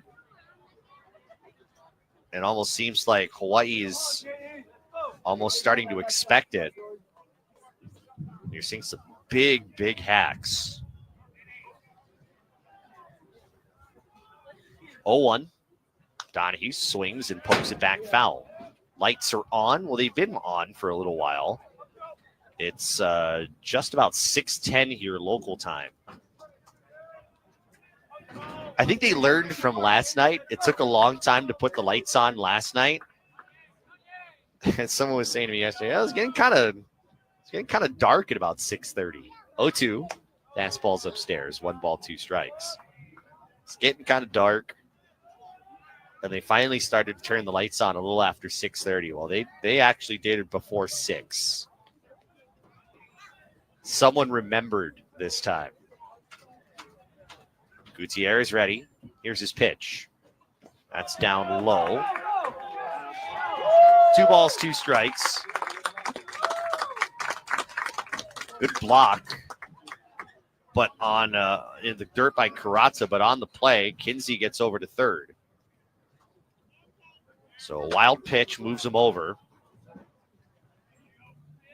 And the go-ahead run now 90 feet away. Now the infield crashing in on the right side. 2-2. Swing and a bouncer. Second baseman backhands. He's going to throw it home. The tag on Sakai on Kinsey. He's out. Kinsey trying to come home from third. Couldn't get around the tag. Panganiban, as the infield was playing in, brought it down. And Hawaii has the go-ahead run erased at home. Now batting number 37, Matthew. So fielder's choice. That goes 4-2. Donahue's at first, 2 away. And here's Matthew Miura, who's 2 for 2. RBI single in the first, doubled in the third. We're tied at 1, top of the 5th. Donahue, we'll check on him at first. He dives back in.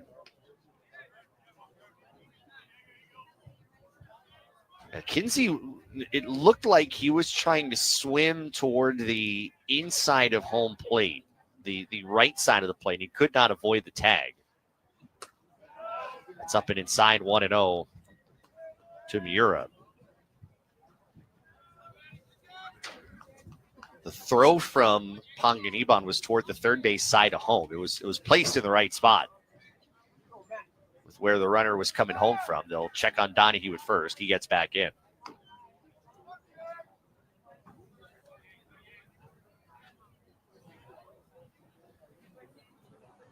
CSUN has stranded 2 on base. Hawaii stranded 3. Runner goes. Pitch is taken high. Throw from Carazza. Shortstop's got it. His tag, it's not in time. And Donahue's got the stolen base.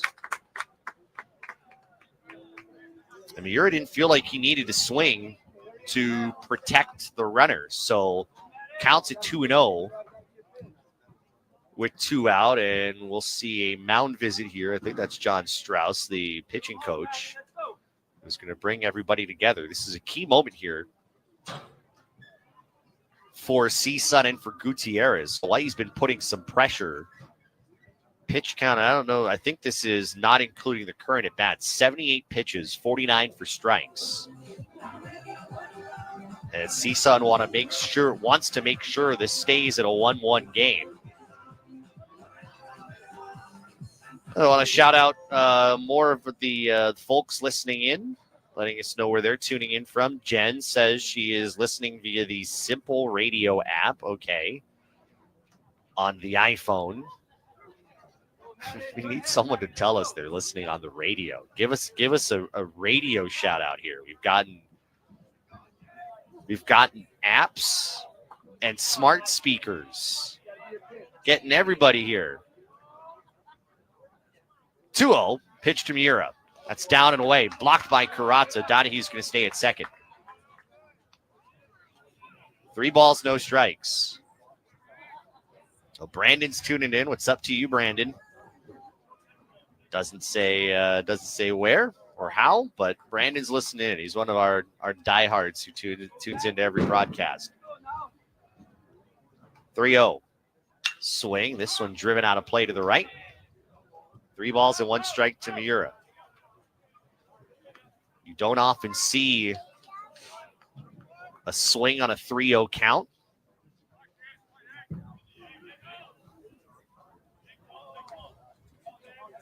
There we go. Now we got a radio. Brandon says he's listening on his old-fashioned AM, FM radio. All right, we got one. Very good. 3-1. Pitch from Gutierrez. Swing and a roller toward third. That's picked up by Calvillo. His throw across to first is in time. That ends the inning. And what was threatening for Hawaii with a runner 90 feet away ends up with the Bows coming up empty here in the inning. No runs come in on one hit, no errors, and a base runner left. And oh boy, one of the umpires is holding one of the Hawaii bats. Uh-oh. We'll look at this as we go to the bottom of the fifth. It's a 1-1 game. This is Hawaii Baseball on ESPN Honolulu. Building a winning program requires vision, careful planning, and expert execution. Since 1994, Ushijima Architects has provided the highest quality professional planning and design services for various projects throughout our state. Our highly experienced team provides the full spectrum of services, from feasibility studies and master plans to complete architectural design work. Call us today at 808-946-9544.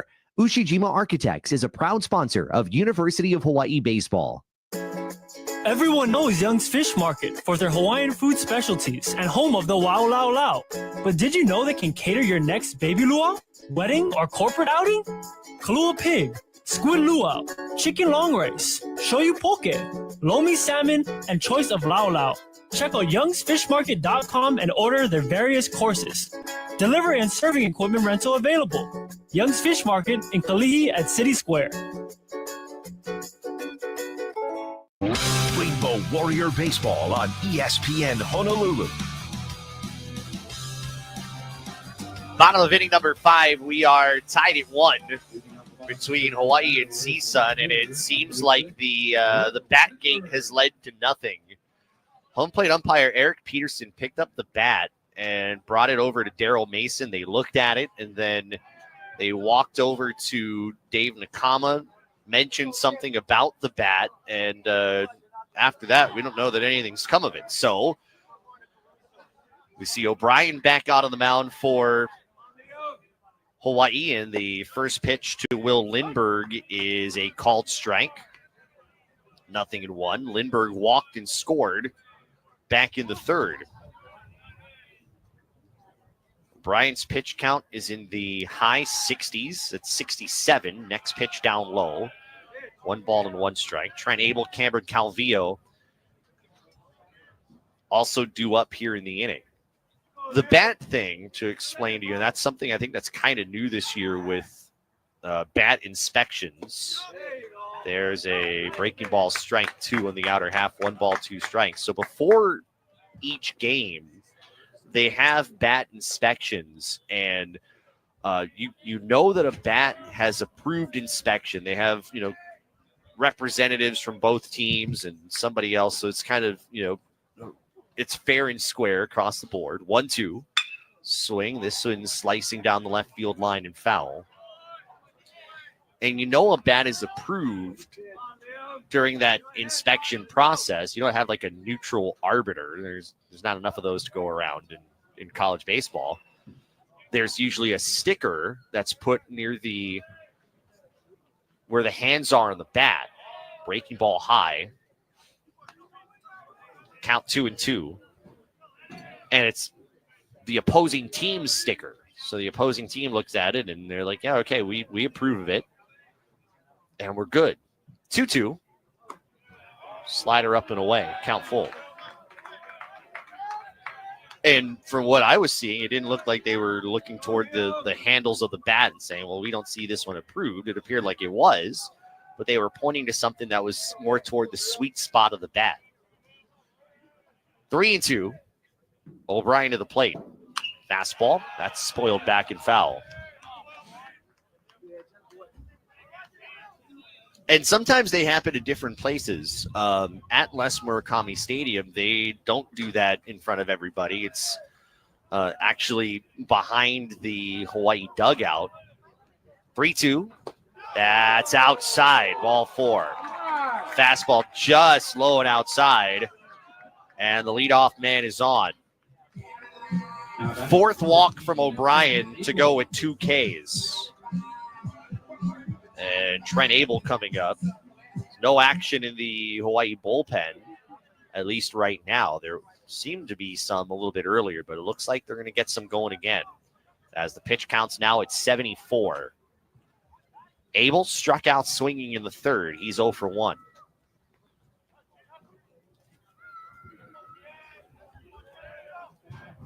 O'Brien's pitch.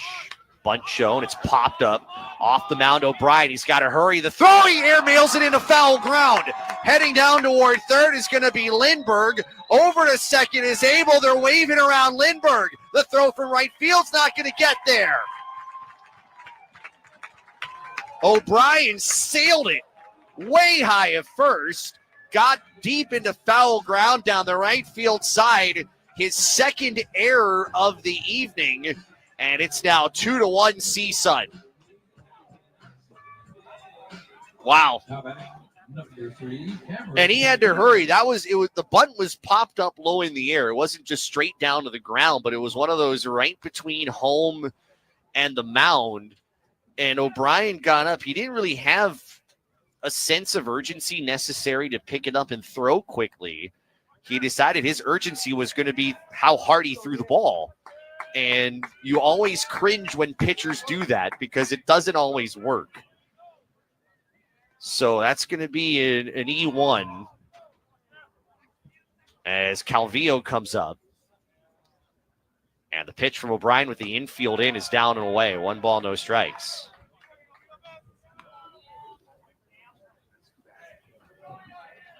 It's one thing to throw 95 from the bump to home plate. It's another thing to throw 95 from a flat surface to first base. 1-0 to Calvillo. Is a breaking ball down and inside. 2-0. So they officially put it down. Sack bunt E1. No RBI, obviously. It's an unearned run. And Hawaii's got to get that bullpen moving. 2-0 count. Pitch. Fastball. 2-hopper to third. They'll look the runner back. Throw from Kinsey over to first is in time, and Abel's got to stay put. Nice job by Kinsey, the third baseman. Picked it up quickly on the drawn-in infield. Looked the runner over, and that's going to be it for O'Brien. As Keith Zuniga, who's making those pitching changes with Rich Hill suspended for the next couple of games, is going to make the decision. And Calvillo is done on the 5-3 putout. This was a struggle of an outing for O'Brien, and it was really struggling on his own. CSUN didn't necessarily put a ton of pressure. I mean, CSUN only got 1 hit, but it was the walks, and it was the 2 throwing errors that O'Brien had that has been costly. So Hawaii is going to go to its bullpen, and I think we're going to see Sebastian Gonzalez enter the game here for Hawaii. This call to the bullpen is brought to you by HCAP, the Hawaii Concussion Awareness Management Program. Visit hawaiiconcussion.com. It is rare that just giving up 1 hit puts you in a losing situation, but that is the situation that Liam O'Brien has left Hawaii in. It is 2-1. CSUN leading here in the bottom of the 5th inning. A run is already scored. And with this pitching change, we'll step aside for a second. This is Hawaii Baseball on ESPN Honolulu. The Hawaii Wall and Ceiling Industry Association is looking for skilled drywall installers, finishers, and cement plasterers. Whether you're a journeyman or an apprentice, we offer great opportunities for career growth in Hawaii's thriving construction industry. You'll enjoy benefits like health insurance, paid vacation, and a retirement plan. If you're dependable and excited about being part of a great industry, call Lisa at 808-271-4195 or go to hwcia.com. That's hwcia.com and apply. Sunday Night Baseball on ESPN Radio. It's Major League Baseball's opening weekend, and the NLE's favorite Atlanta Braves kick it off in San Diego against Fernando Tatis Jr., Manny Machado, and the Padres. Unbelievable! Fernando Tatis Jr. On ESPN Honolulu, 92.7 FM at 1420 AM.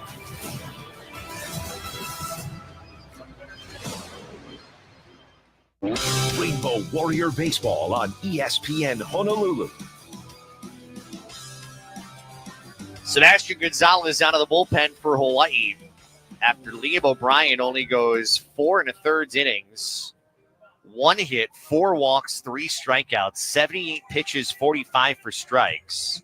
So far, 2 runs, 1 unearned. And, of course, you got Abel over at third base. And Roberto Gonzalez will be the first to face Sebastian Gonzalez. Roberto, fielder's choice, sacrifice bunt his last time. He's also walked. And the first pitch down and away, bounces away from Palmera, and Abel's going to score. It's 3-1. That's a wild pitch, and that clears the bases right away. That run charged to O'Brien and will close the book. That was nowhere close to the plate, and Palmera had no chance. And once he realized that was going to get away, he just let it go. Next pitch fouled off. 1 ball, 1 strike. So the line ends on O'Brien. 3 runs, 1 earned, 1 hit. 4 walks, 3 strikeouts. 1-1. That's just upstairs. Fastball missing above the chest. 2 balls and a strike. This is a 2-run inning here for CSUN. 2-1. Bunt shown, bat pulled back, and that offering is high. 3-1. CSUN 3 runs, 1 hit, no errors. Hawaii 1-4-2. 3-1. Swing, and that one ripped into right field. A hit for Gonzalez. So he gets on base, and Panganiban will step in. Grounded into a double play and was hit by a pitch. So that's now 2 hits for CSUN. Calvillo had the other one.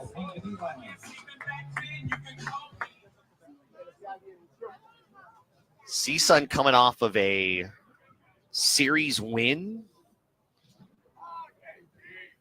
They've been playing well recently. They're trying to keep their fortunes rolling here against Hawaii, and that pitch high and outside. And again, Palmera kind of leaping up like a cat to his right to make sure that didn't get away. 1-0. And not the most inspiring start for Gonzalez here out of the bullpen. But Sebastian has really kind of settled into this role pretty well. Next pitch, swing and a miss. Fastball blew it right by. 1 ball and 1 strike. This is week number 3 in this role where he's come out of the pen and has earned some long relief, and he's done very well for himself. 1-1. Check swing. Pitch is high. 2-1.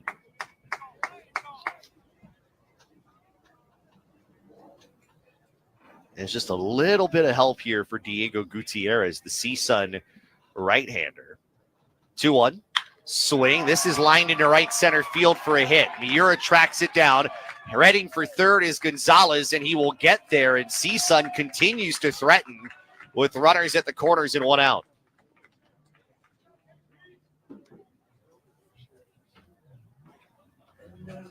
And Becker, the freshman, coming up. The DH, Andrew Becker. Becker 0 for 2. Grounded out to third. Flied out to center.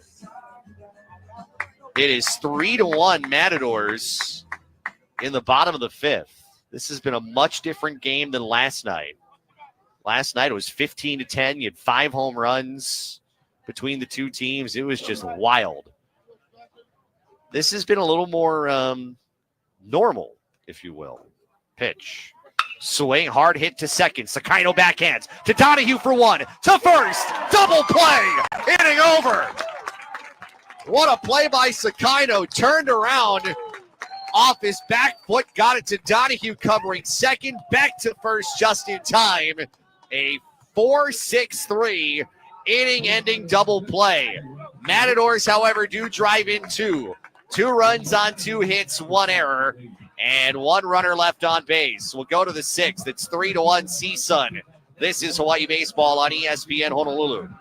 At Dow Electric Supply, we're your local-based company with your needs in mind. We see the light in Hawaii, and rest assured, we are with you all the way. Our sales counter and will call are here to serve Hawaii's electricians, developers, utility companies, businesses, and homeowners. The Dial Lighting Gallery showroom is open by appointment only. Go online to www.dialelectricsupply.com. Open weekdays from 7 to 3. At Dial Electric Supply, we see the light. Sports Stand Sporting Goods is Hawaii's best baseball and softball store. At Sports Stand, you'll experience the largest selection of baseball and softball gloves and bats in Hawaii. You know the rules. Quality sporting goods always at a price you can afford. Stop by Sports Stand Sporting Goods in beautiful downtown Waipio, 94-547 Uke'e Street, Suite 303. Or give them a call at 808-676-STAND. That's 808-676-7826. Remember, at Sports Stand, it's not just sporting goods, it's a way of life. Rainbow Warrior Baseball on ESPN Honolulu. We go to the sixth. CSUN leading 3-1 on Hawaii. This has been kind of a frustrating road trip so far for the Rainbow Warriors, who have just one road win in 4 tries. And struggling here as we go to the sixth, which is brought to you by Hawaiian Financial Federal Credit Union for life. Ben Ziegler-Namoa 0 for 2. Itsuki Takimoto, Kamana Nahaku to follow. And Ziegler-Namoa takes outside and high 1-0. Middle of the order 4, 5, and 6. 0 for 6. Most of what Hawaii's gotten has been from the top of the lineup. 1-0 from Gutierrez. That's on the inside corner, strike 1. 1 ball, 1 strike.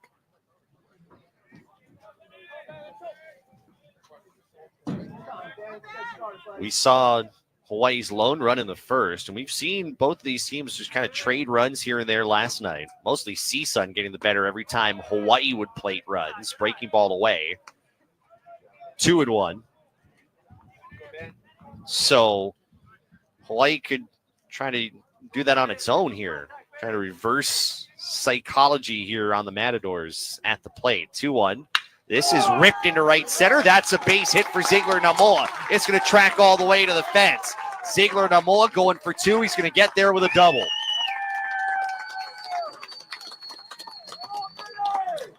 His 8th double of the season, most on the team, and he is in scoring position with nobody out. That is yet another extra base hit. I know I gave the stat earlier. 4 of Hawaii's 5 hits are doubles.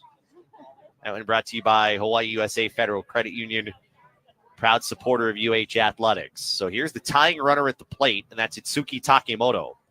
And the pitch to him is outside, 1-0. How long does CSUN ride with Gutierrez? We saw this last night where Halimacek threw over 100 pitches.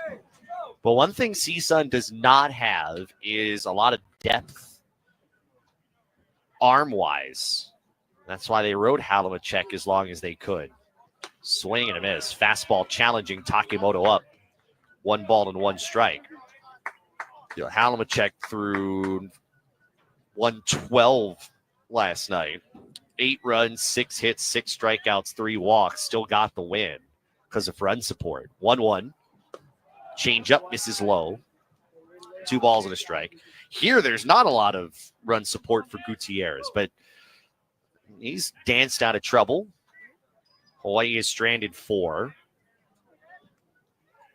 2-1. Gutierrez to the plate. Fastball upstairs, 3-1.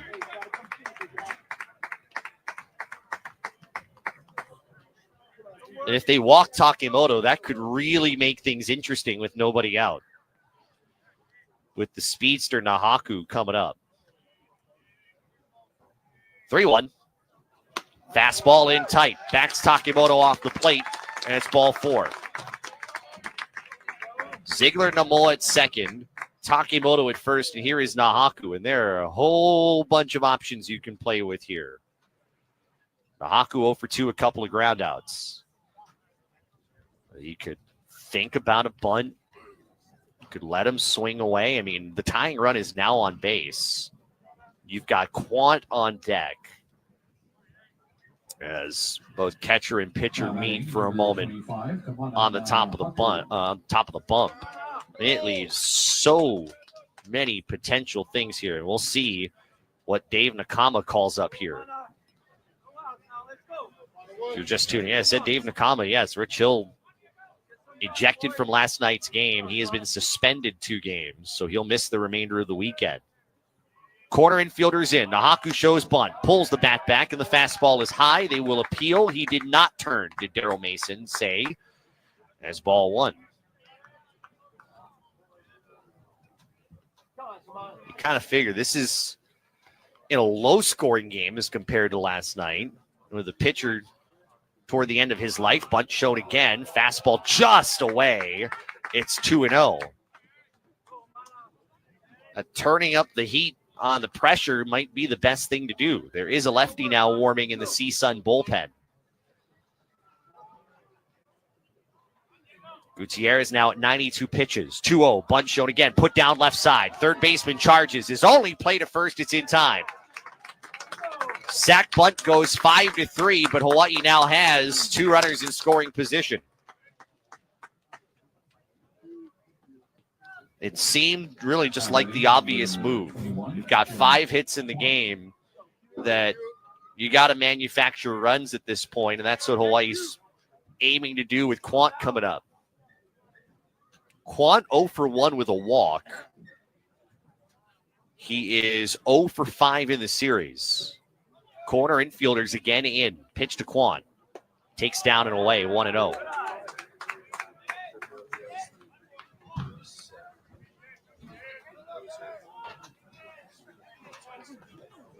I don't know that Quant is a bunt threat, but the corner infielders are pinched in just in case for a potential play at the plate.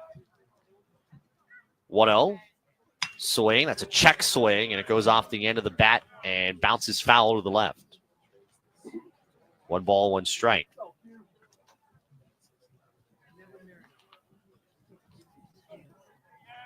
Hawaii had its 6-game win streak snapped last night.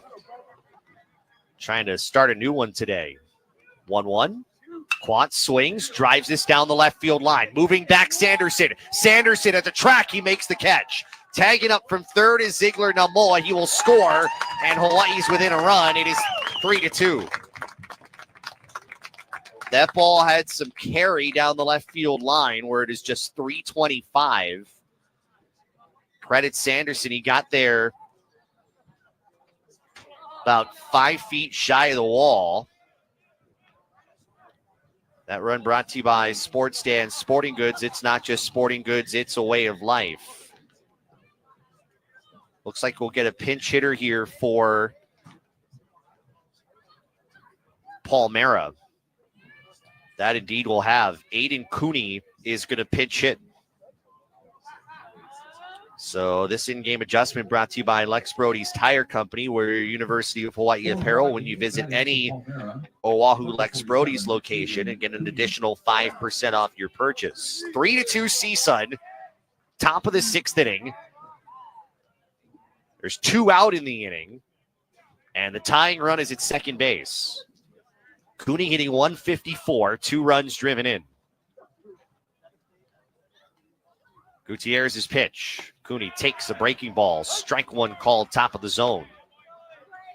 Palmera was 0 for 2, so I would imagine Faldo or Vergel de Dios will catch here in the bottom half of the inning for Gonzalez.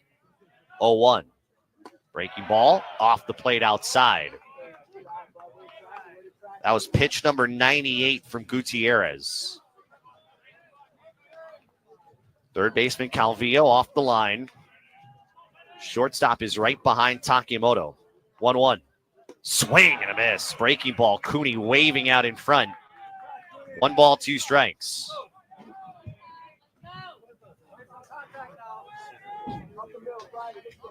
Main thing, Hawaii has at least gotten 1 run back. You'd like to tie it here with Cooney. 1-2. Swing. That's sent back foul.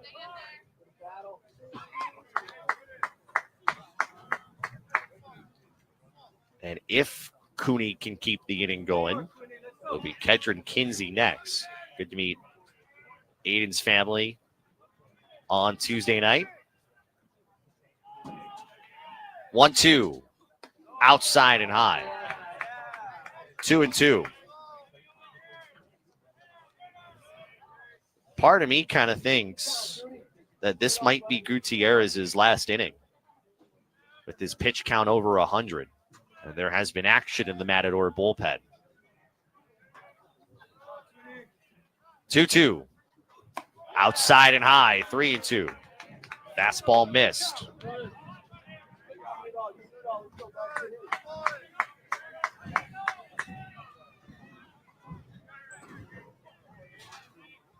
Takemoto's still standing there. He's got that glove on his left hand. Full count pitch.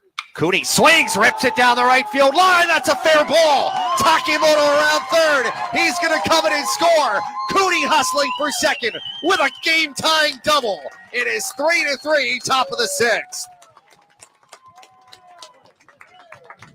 Took one up in the zone, yanked it down the right field line, and Dave Nakama's call for a pinch hitter works out. Another double, which Hawaii has had a lot of, and another run driven in. That run brought to you by Sports Stand Sporting Goods. It's not just sporting goods, it's a way of life. 3-3, top of the sixth, and we'll get a mound visit here, I think, from John Strauss. I said that maybe this is Gutierrez's last inning. You kind of wonder also if this is his last hitter. First base umpire was going to go down and do the glove check, and then didn't realize there was no call to the bullpen yet, so you had to backpedal, because usually you got to do a glove check. Third base umpire does a glove check for the pitcher coming from the bullpen, and the first base umpire, I think, does the glove check for the pitcher leaving. You know, it's modern day baseball, and there is no call to the pen. So they're going to hope that Gutierrez gets out of the inning and will face Kedron Kinsey. 2 doubles in the inning. 5 doubles in the game. Kinsey is one of those doubles. That was back in the 5th. He was thrown out at home on a fielder's choice attempt. Pitch. Fastball, a strike. 0-1. Say fielder's choice attempt. It was a ground ball to second on a drawn-in infield, and the second baseman threw it home. The tag was applied on Kinsey. 0-1. Gutierrez fires. Fastball in on the hands and foul back. 0-2.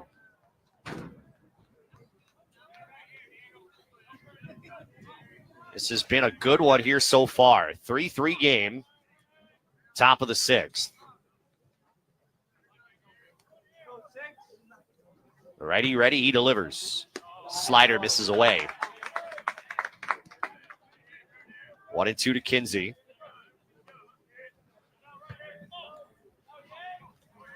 Temperature's starting to dip down a little bit as we head into early evening.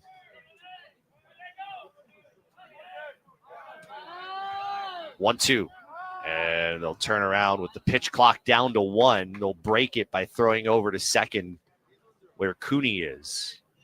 You can see Gutierrez has been taking a little more time, been a bit more deliberate. 1-2, swing, and that's sent back out of play.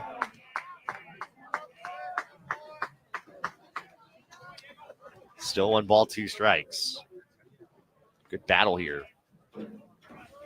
They've really gotten to Gutierrez. 107 pitches now. But he just needs the right one to cap off his night. 1-2. Fastball upstairs. I think he knew it. Kind of overthrew it. Started walking in front of the mound just to get the baseball back quicker.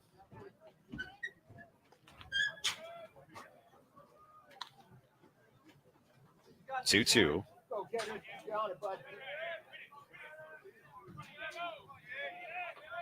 The pitch. Breaking ball. Again, spoiled back by Kinsey. It almost feels like, and maybe it's because of where we're sitting, it almost feels like there's more Hawaii fans here than there are CSUN fans here, and I think there are. Kind of surrounded by a good amount, and they have been very vocal as this game has gone. 2-2. Gutierrez delivers. Breaking ball, and that is bounced foul to the left.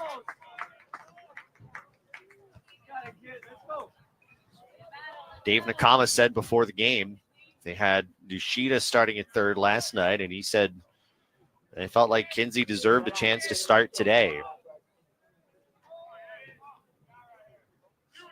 He's looked good. He was the shortstop on Tuesday against UH Hilos. Hawaii sat most of their regulars. Pitch. Fastball. Kinsey, that is gloved by the shortstop to his left. Throws across to first in time. Tough play for Abel going across, but he was able to grab it. And the 6-3 put out ends the inning, but Hawaii has tied it. 2 runs come in, 2 hits, no errors, 1 base runner left. We'll head to the last of the 6, tied at 3. This is Hawaii Baseball on ESPN Honolulu. Lex Brody's Tire Company would like to say thank you very much for supporting UH. Wear your favorite UH gear into Lex Brody's and get an extra 5% off tires, brakes, and most other services on top of LexBrodys.com Super Saver coupons. You're the best fans, and Lex Brody's voted #1 in North America is the best choice for brake repairs and to purchase tires. Please visit LexBrodys.com for additional details and to set an online appointment. Thank you very Lex much. Brody's Tire Company. You tackle an endless to-do list every day. It may seem like a thankless job, but you know better. It's the little things that matter most. That's why you'll appreciate the enduring value of the Michelin Defender tire. Designed for doers like you, Michelin's long-lasting tire keeps you on the go longer, so you have one less thing to worry about on your next road trip. Stop in today for miles of uncompromised safety and performance. Visit LexBrodys.com for the best tire value on Oahu. Thank you very much. Lex Brody's Tire Company. Rainbow Warrior Baseball on ESPN Honolulu. Off to the bottom of the 6th, we are tied at 3. New catcher here is David Verhel de Dios. In at the 8th spot, Aiden Cooney and pinch hit for Connor Palmera. So Verhel de Dios, the second catcher of the night. That in-game adjustment brought to you by Lex Brody's Tire Company. Wear your University of Hawaii apparel when you visit any Oahu Lex Brody's location and get an additional 5% off your purchase. So it's a 3-3 game. Liam O'Brien is off the hook after his tough start. First pitch curveball down low to Jared Sanderson. 1 ball, no strikes. Sanderson, a couple of groundouts. He's 0 for 2. O'Brien, the starter, in case you missed it, 4 1/3 innings, 3 runs, 2 of them earned on 1 hit. Next pitch, chopper left side. Kinsey, the third baseman, cuts in front of Donahue, fields it, throws to first, in time, 1 away. The problem with O'Brien, his pitch count kept ticking up because he kept walking guys. 4 walks, 3 strikeouts. Now Pena, Matthew Pena, 0 for 1, a strikeout and a walk.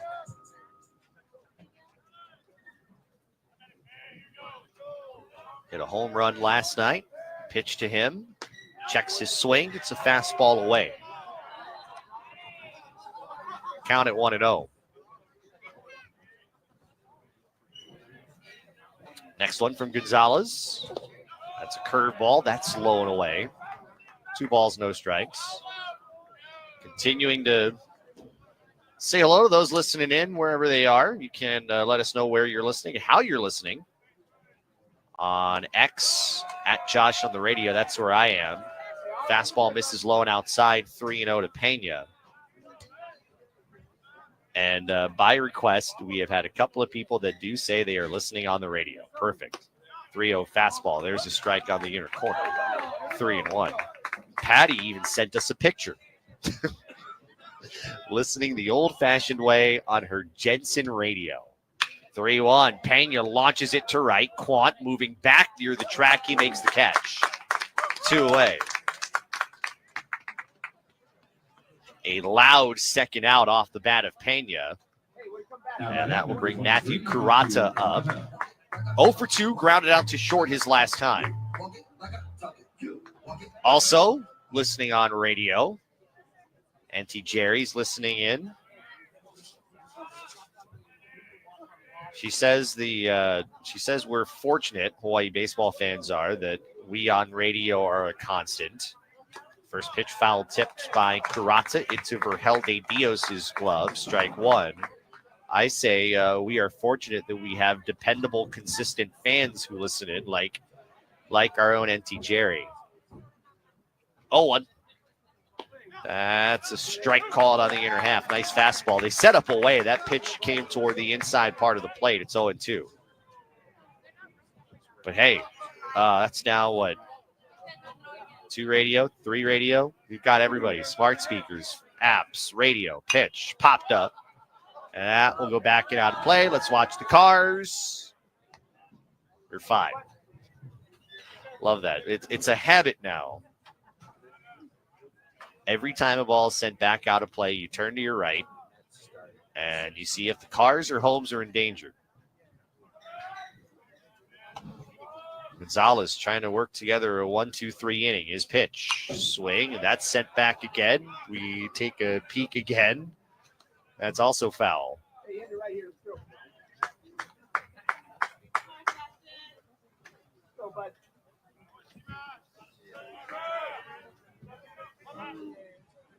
Left-hander turns, kicks and fires.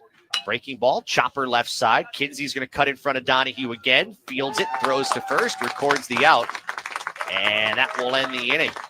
And a 1-2-3 frame for Sebastian Gonzalez. We've completed 6. We're tied at 3. This is Hawaii Baseball on ESPN Honolulu. Building a winning program requires vision, careful planning, and expert execution. Since 1994, Ushijima Architects has provided the highest quality professional planning and design services for various projects throughout our state. Our highly experienced team provides the full spectrum of services, from feasibility studies and master plans to complete architectural design work. Call us today at 808-946-9544. Ushijima Architects is a proud sponsor of University of Hawaii Baseball. Get ready for the Hawaii Pacific Health ESPN Honolulu Open presented by HMSA. Join us at the Hawaii Convention Center for interactive workshops, exciting pro exhibition matches, plus intro to pickleball sessions for all ages and adult lessons. It's all happening Saturday, April 12th from 1 to 4 p.m. and Sunday, April 13th from 11 to 4. Don't miss the Hawaii Pacific Health ESPN Honolulu Open presented by HMSA. Admission is free. Rainbow Warrior Baseball on ESPN Honolulu. Off to the 7th in a 3-3 game, and CSUN will head to its bullpen for the first time and call on Cody King, a freshman making his 8th appearance. The lefty, no wins, no losses, and the ERA of 9 in 6 innings of work. So now you get to see how battle-tested this CSUN bullpen is. This is a team that does not have a ton of reliable arms, hence the 7.91 earned run average. But they'll need every ounce they can get out of every arm they can get in a 3-3 game. King from San Dimas, California, 6'3", 200 pounds. Final line on Gutierrez. Quality start by definition. 3 runs, 6 hits in 6 innings, 4 strikeouts, 3 walks, through 111 pitches, and a total of 67 for strikes. Sakino, Donahue, Miura. Top of the order against King. Lefty, lefty, righty is the matchup here. Pitched to Sakino, down and away 1-0. Of the first 5 in the order, 4 of them hitting left-handed in this lineup. So King, you could argue, maybe favorable matchups here at the top of the Hawaii order. 1-0. Sakino looks at a strike on the outer half. 1 ball, 1 strike. Sakino doubled and scored in the first, flied out to center in the third, struck out in the fifth. 1-1. Breaking ball. Sakino softly hit foul, third base line. 1 ball and 2 strikes. I think everything else is underway.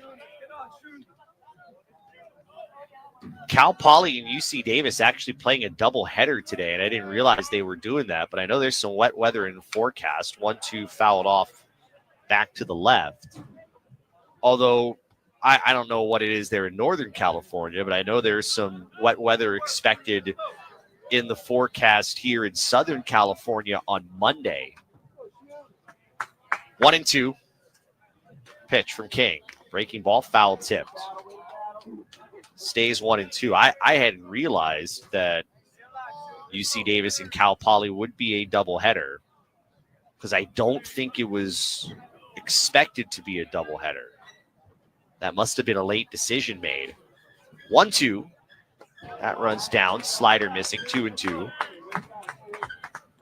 And that's exactly what it is. They are expecting what they're calling inclement weather tomorrow. So, doubleheader for Cal Poly and UC Davis. 2-2.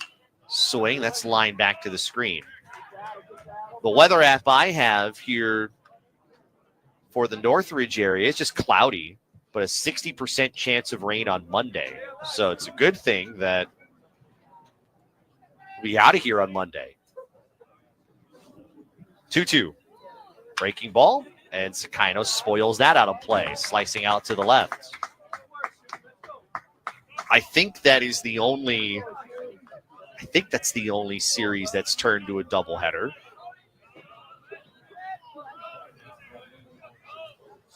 Pitch.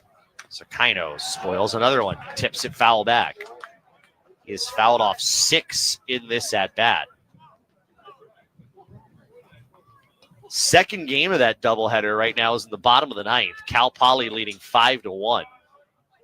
2 outs away from a series sweep. 2-2 outside, 3-2.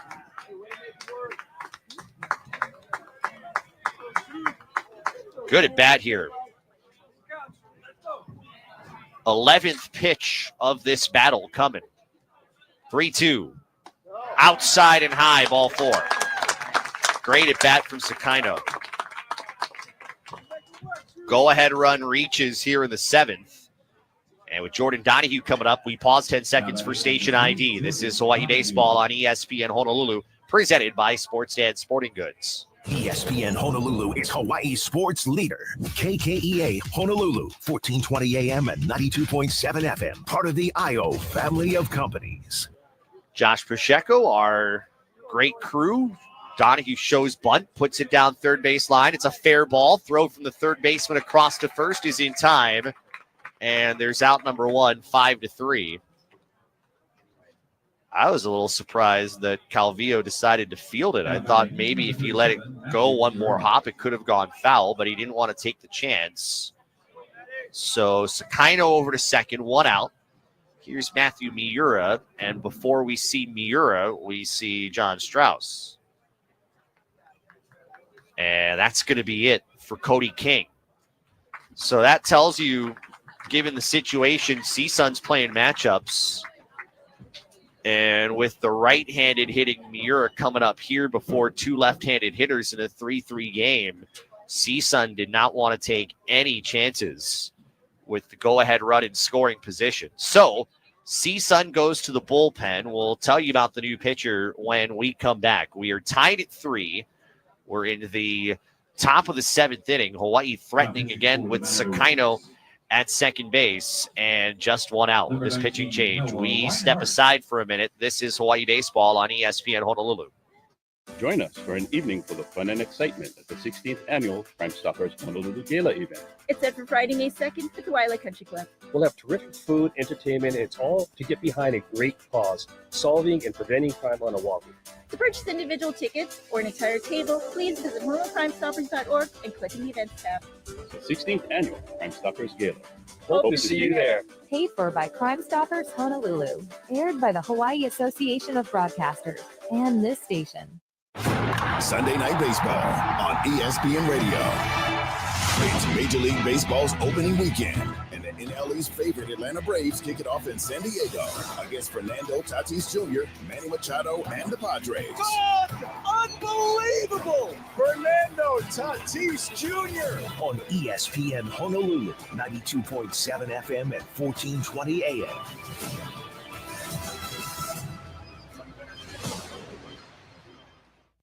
Rainbow Warrior Baseball on ESPN Honolulu. Right-hander Noah Reinhardt is the new pitcher for CSUN. Hawaii has got the go-ahead run on second base. That's Shunsuke Sakaino with one out. It's a 3-3 game. And Reinhardt, his numbers coming in. 0-2. This is his 8th appearance. 4th out of the bullpen.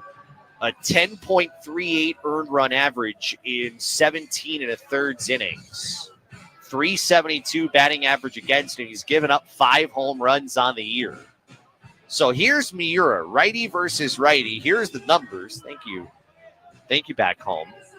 Matt Miura hitting .370 against right-handed hitters, .182 against lefties. Okay. Miura 2 for 3, an RBI single and a double. Grounded out his last time. Pitch from Reinhardt. And Miura looks at a slider for a strike.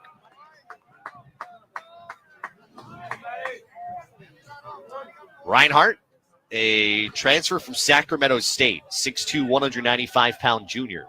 0-1, fastball. Miura tags it out of play to the right. And it's 0-2. Sakaino started the inning. He walked. Jordan Donahue sacrificed him over to second.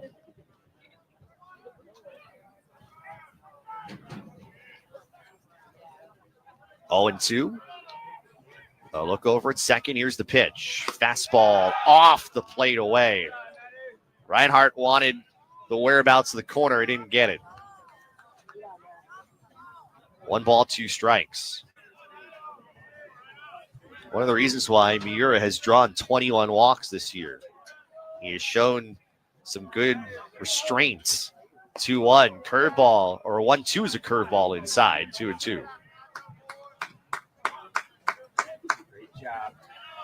Ben Ziegler-Namoa is on deck, and he's a left-handed hitter.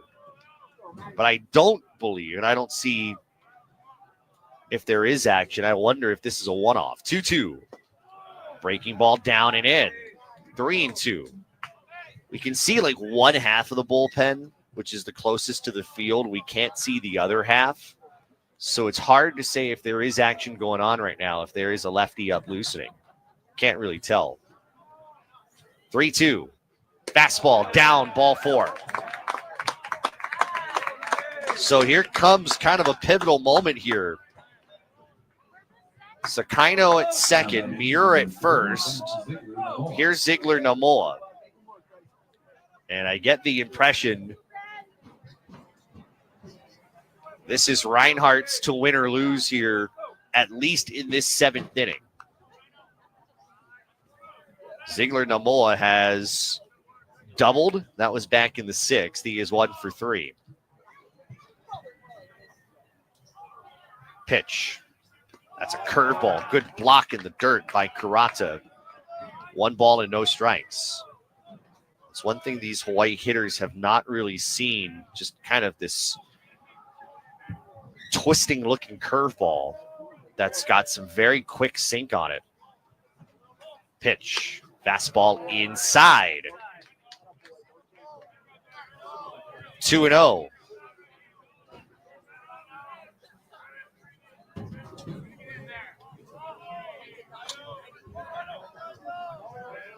And time called. They're going to warn Reinhardt right at that 9-second mark about engaging with the hitter. Not a good time to be in that position in a 2-0 count. Tying run at second, that's or a winning or go-ahead run at second, that's Sakaino. 2-0. Check swing, fastball. It's low. They appealed, he didn't go. 3-0. Reinhardt, since coming into the game, 9 pitches, 7 of them outside of the zone. 3-0, pitch. Fastball got the bottom of the zone, strike 1. But even there, kind of living a little dangerously. That was mere millimeters away from loading the bases. 3-1. Fastball, swing and a miss, strike 2. That time challenged him, kind of middle out, and the count fills up. Sakino at second, Muir at first. 1 away, top 7. Reinhardt ready. He fires. Runner from second goes. Here's a roller right side. Second baseman has it. He bobbles. Throw to first is late. Everybody is safe. Hungan commits an error. I think he was thinking about turning 2 before he had the ball in his hands. That is the first error of the night. And the bases are now full for Takemoto. A double play would have kept this game tied. But here's Takemoto. Walked his last time up. He is 0 for 2. 3-3 game, top 7. Pitch. Curveball is low. Again, Karata blocked it. 1 ball, no strikes. This inning has not had a hit. 2 walks and an error. But that's Hawaii baseball, isn't it? 1-0. Fastball. There's a strike. Up in the zone. 1 ball, 1 strike to Takemoto. The losing pitcher of record last night. Trying to atone for that at the plate. Fastball. Got the knees. Strike 2. And Takemoto doesn't look thrilled. Kind of had looked a little exasperated. Looked down the third baseline at Coach Nakama and now resets. 1-2. Reinhardt's pitch. Curveball, fouled it off his foot. Stays in there in the count, 1-2.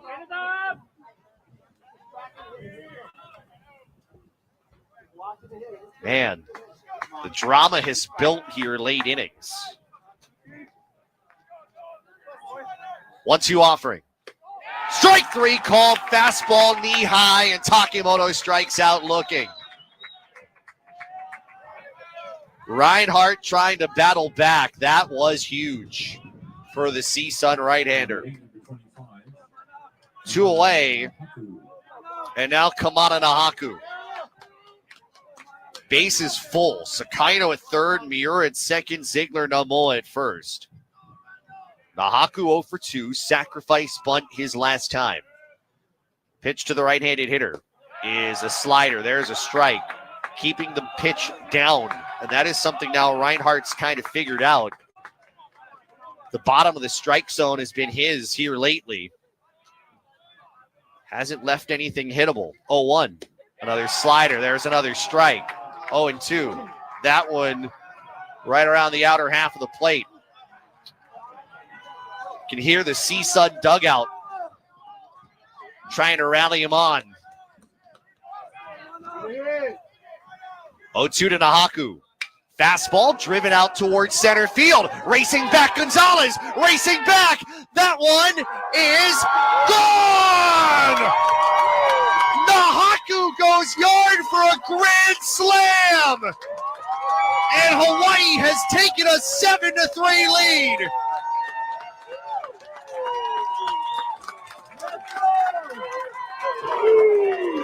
Nahaku's second home run of the series. That one escapes out to dead center field. And the C-Sun dugout goes from rowdy to quiet. 7-3, top of the 7th. What a turning point in this game. As Jared Quant swings at the first pitch and fouls it off to the left. Those 4 gigantic runs brought to you by Sports Stand Sporting Goods. It's not just sporting goods, it's a way of life. And yet another extra base hit from Hawaii tonight. 0-1 to Quant. Curveball down and away. 1 ball, 1 strike. Or, 1 ball, 1 strike. The biggest hit of the series so far. 1-1. Fastball is low. 2 balls, 1 strike. And I was watching Gonzalez, the center fielder, and he was racing and racing and racing. I don't know that he thought that was going to travel out. 2-1. Fastball. Quant hits it a 2-hopper, knocked down by the first baseman. Picks it up barehand, throws to first. Just got Quant. Barely beat him to the base. And that ends the inning, 3-1 on the putout. But a grand slam from Kamana Nahaku has changed this game. 4 runs on just 1 hit, 1 error, and nobody left on base. Time to stretch it out as we go to the bottom of the 7th. Hawaii 7, CSUN 3. This is Hawaii Baseball on ESPN Honolulu.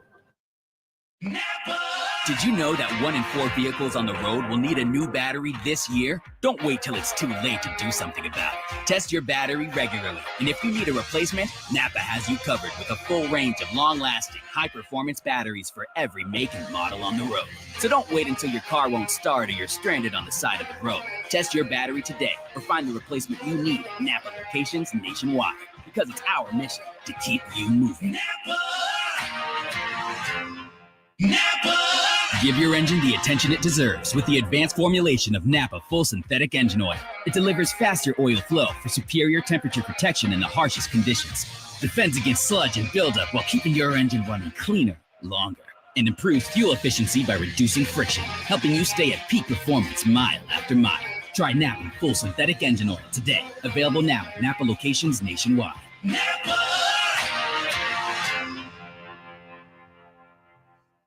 Rainbow Warrior Baseball on ESPN Honolulu. Brought to you by Hawaiian Financial Federal Credit Union. 7-3. Kamana Nahaku's second home run of this series. A grand slam has pushed Hawaii ahead and has now put Sebastian Gonzalez in a winning opportunity here. He'll face Will Lindbergh, Trent Abel, Cameron Calvillo.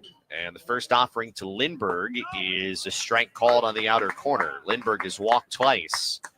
Final line on Cody King. The run that was on his name was unearned. Next pitch. Fastball, strike 2 called. In fact, all 4 runs in the inning unearned. And you can thank that E4 from Panganiban as to the reason why. 0-2.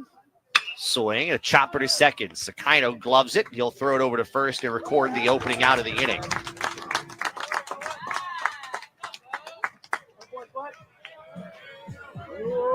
The other 3 runs, obviously, on Reinhardt. He was responsible for Miura, Ziegler, Namoa, and eventually Nahaku. Trent Abel reached on an error his last time. He is 0 for 2. He later scored on a wild pitch. 7 runs, 7 hits, 2 errors for Hawaii. 3-3-1 for CSUN. That liner right over Gonzalez's glove and into center field. Abel's first hit. Just the 4th in the night. And Calvillo coming up. Singled in the 3rd. Grounded out in the 5th.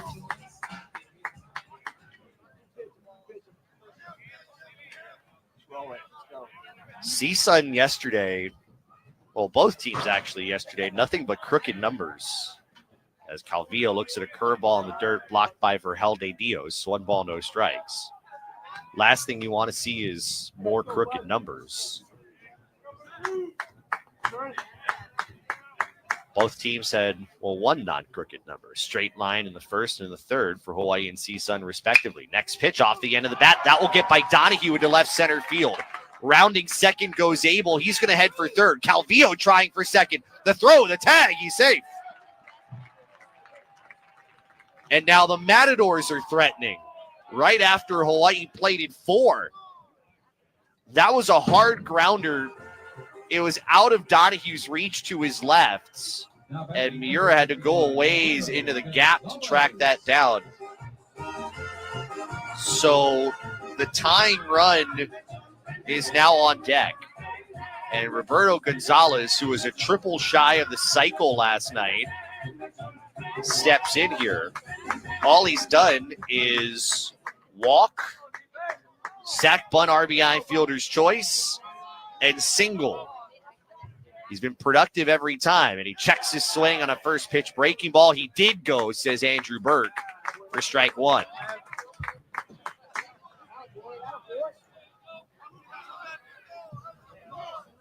Gonzalez, a senior, entered the game hitting .304, picked up his 12th RBI in the third inning. Next pitch to him. That's another breaking ball in the dirt. It hit the batter. Ferel de Dios pushed him out of the way, trying to get the baseball. And so Gonzalez has some nodding going on as he goes back into the box. Haven't seen that before. 1-1. Down and away. 2-1. These misses from Seabass are not close. That, I think, a slight bit of a concern. 2-1 the count. Gonzalez ready. He delivers. Fastball. Got the outside corner, 2-2. Had to hold up on that call for a moment, because that was really dangerously close to the border. 2-2. Curveball just misses low. Count full. Good pitch, but a better take by Gonzalez. That was looking borderline for a moment. Abel at third, Calvillo at second. Full count pitch. Fastball off the plate away, and the bases are loaded. And the tying run now comes to the plate in the bottom of the seventh. Now batting number 17. There is activity, it appears, in the Hawaii bullpen. Yeah, we're having to look through a party tent that does not have a party in it, except just people standing around. Keith Zuniga is out of the Hawaii dugout, the Hawaii pitching coach, with Rich Hill suspended for the next couple of games because of his ejection from last night's game. So Zuniga will make the changes if necessary. And right now he's not called for one yet, but he's got the entire infield in. Oh, we got a pitch, or at least a mound visit here. I want to say hello to a few people who've sent in their messages on social media, and actually we'll wait on that because there is a call to the bullpen, and Gonzalez is done. So a good effort from Seabass. 2 innings, 4 hits, 1 walk, no strikeouts. And we will tell you about the new pitcher when we come back. That looks like Logan Thomas out of the Hawaii bullpen. So it is a 7-3 game. Hawaii leading, but CSUN once again threatening here with 1 out and the bases juice. This call to the bullpen brought to you by HCAMP, the Hawaii Concussion Awareness Management Program. Visit hawaiiconcussion.com. With this pitching change, we will step aside for just a minute. This is Hawaii Baseball on ESPN Honolulu. Abbey Carpet and Floor, voted Hawaii's best carpet and flooring company. Stop by Abbey's showroom on Nimitz Highway and see the amazing 7MTC flooring. This revolutionary product is made out of melamine. It's resistant to fading, stains, and even pet scratches. Come by and see the Scratch Test Challenge. 7MTC, available now at Abbey Carpet and Floor. Abbey Carpet and Floor, where Hawaii goes for glory. Contractor's license number C19140. Sunday Night Baseball on ESPN Radio. It's Major League Baseball's opening weekend, and the NLE's favorite Atlanta Braves kick it off in San Diego against Fernando Tatis Jr., Manny Machado, and the Padres. God, unbelievable! Fernando Tatis Jr. On ESPN Honolulu, 92.7 FM and 1420 AM.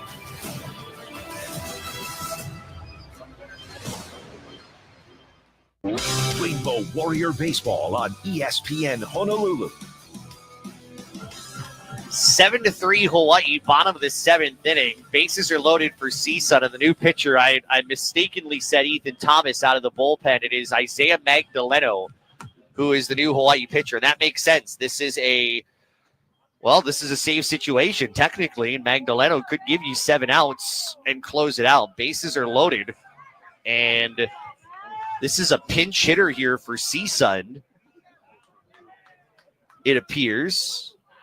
Oh, no, I take that back. That is Panganiban. I looked like a different number, but Panganiban will hit here against Isaiah Magdaleno. First pitch fastball, called strike. Magdaleno, 2-0, 3 saves. This is his 10th appearance. A 1.09 earned run average in 24 2/3 innings. Next pitch, fastball, missed the outside corner. 1-1. Sebastian Gonzalez, 2 innings, 4 hits, a walk, no strikeouts. He is responsible for all 3 runners on base. 1-1. Fastball, that's a strike called middle of the plate. 1-2. 34 pitches thrown by Gonzalez, 20 for strikes. And Gonzalez, or Magdaleno, I should say, very, very to the point here. 1-2. Breaking ball low and away. Just as I say he's to the point, what I mean is he's really not messing around. He's around the plate. He's challenging Panganiban, even with the bases juiced. Panganiban 1 for 2. 2-2. Fastball, and he lines it back to the screen and foul.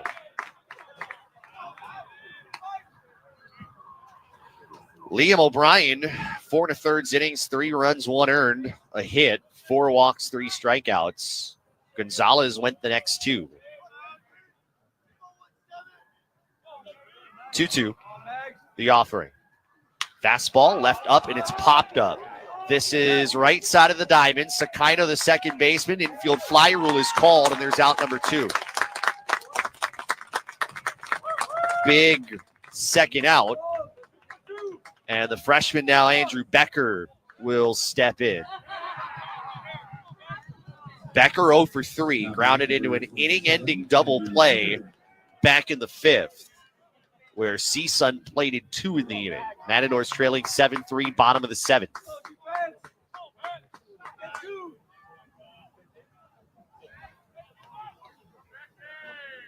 Magdaleno wants another grab of the signs. Pitch.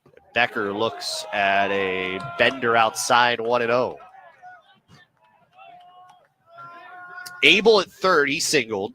Calvillo at second, he doubled. Gonzalez at first, he walked.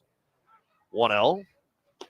That's a called strike outside part of the plate, 1-1. Great job.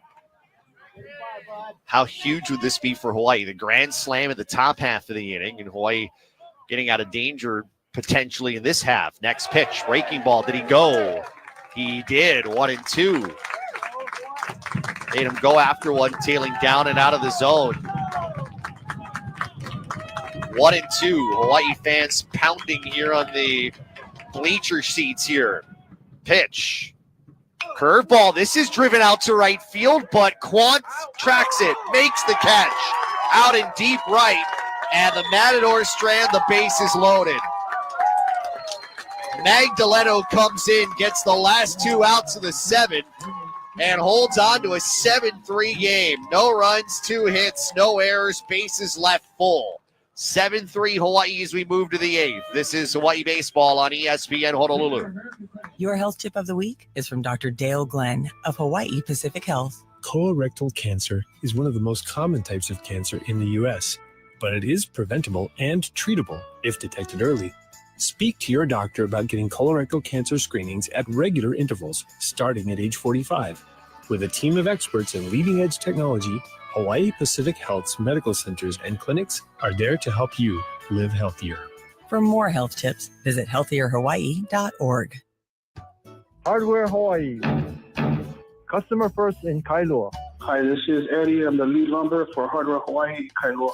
I like helping customers find what they need. It's not like another stranger just shopping here. My customers are like my friends, and then I just help them out, and I feel good. And it just makes my day. We're out here in the lumberyard ready to serve you. Hardware Hawaii. Customer first in Kailua. Rainbow Warrior Baseball on ESPN Honolulu. Jason Davis is the fourth pitcher of the night for CSUN as we get ready to start the top of the eighth inning. Davis in for Noah Reinhardt, who was in for Cody King, who was in for Diego Gutierrez. Reinhardt threw 24 pitches, got the last 2 outs of the seventh inning, but he's the one that gave up the Nahaku grand slam. That was the only hit. 3 runs, all unearned, a walk and a strikeout. So Davis enters here. His line, he is 0-2, an 11.93 earned run average in 14 1/3 innings. Number 29, David Forgel Didio. Opponents hitting .344 against him. As for Helde Dios will get his first at bat here in the eighth. The freshman 1 for 6 at the plate. I said Reinhardt. Did I mention Reinhardt's home runs he allowed before he came into the game? 6th he allowed on that grand slam home run. I'll give you one more number in a moment. As the offering to Vergel de Dios is a fastball just smacked foul left side. 0-1. CSUN has given up 37 home runs this season. That's in 22 games? That's more than a home run a game.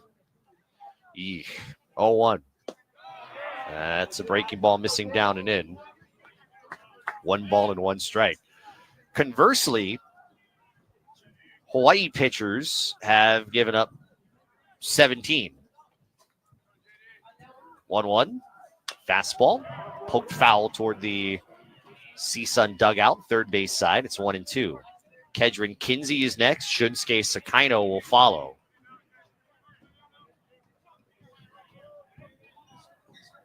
And that's why you see CSUN's pitching numbers, they're not good. 1-2. It's a slider down and away. 2 balls, 2 strikes. I mean, you look at CSUN and the numbers kind of match the record. 7.91 ERA, 244 batting average. It looks it. 2-2. Fastball for Vergel de Dios. Skies it out of play left side and foul. But if you've watched them this series, 15 runs last night. They've put up 3. They hit 3 home runs a night ago. I mean, it almost seems like everything is deceiving. Like the numbers don't match the eye test. 2-2. This one hit on the ground right side, charging the second baseman Panganiban. He'll throw it over to first and record the out, 1 away. 4-3. Kinsey will come up. 1 for 3 with a double. Let's say hello to more people who are listening in, telling us where they're listening from. Megan says, my first post at Josh on the Radio. I don't know if I should be flattered or if I should be saying, why didn't you post before? Here's the pitch to Kinsey. That's pitch running inside 1-0. Megan says, listening on her iPhone and watching the game muted on ESPN Plus are about 5 to 7 seconds faster than the feed. Nice switch up from 25 seconds behind when watching in the stands at the less. Yeah, that's the thing about streaming that happens. 1-0 off the end of the bat. A 2-hopper to second, and Panganiban who handles that and records the out, 2 away. Which is why I would suggest if you're going to Les Murakami Stadium and you're listening to the broadcast, go and get one of those portable AM/FM radios, because you're not going to get any quicker from the stream.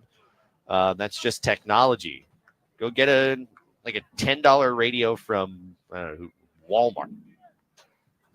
I own 5. Maybe I'll let you borrow one.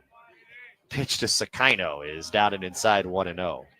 In fact, one of them is Radio Shack brand, and it's probably worth money now because there's no Radio Shack anymore. Sakino walked in the 7th. He's got a double. It's 1 for 3. Next one. That's outside. 2-0. That would be the suggestion. I literally have one of those radios like everywhere. Like one in my car, one in my bag, 2 at home. 2-0. Sakino, hard grounder to second. Panganiban has that as well. He'll throw it over to first and get the out. Second baseman was busy in that half inning. A 1-2-3 top of the 8th. We'll head to the bottom half. It is 7-3. Hawaii ahead of CSUN. You're listening to Hawaii Baseball on ESPN Honolulu. I'm the most guaranteed person you can take. The 2025 NFL Draft. Is he a lockdown corner? Is he an elite receiving entity? Round 1 begins Thursday, April 24th. This is just a dream come true. On ESPN Honolulu, 92.7 FM at 1420 AM. Sports Stand Sporting Goods is Hawaii's best baseball and softball store. At Sports Stand, you'll experience the largest selection of baseball and softball gloves and bats in Hawaii. You know the rules. Quality sporting goods always at a price you can afford. Stop by Sports Stand Sporting Goods in beautiful downtown Waipio, 94-547 Ukea Street, Suite 303. Or give them a call at 808-676-STAN. That's 808-676-7826. Remember, at Sports Stand, it's not just sporting goods, it's a way of life. College basketball's biggest tournament is here. Think you've got the perfect bracket? Enter the ESPN Honolulu Bracket Bash, powered by BMW of Honolulu, for your shot at a round-trip flight for 2 to anywhere Southwest flies. Register now at espnhonolulu.com and make your picks. Aloha, this is Stan Mahiwana from Sports Stand. You're listening to University of Hawaii Baseball on ESPN Honolulu.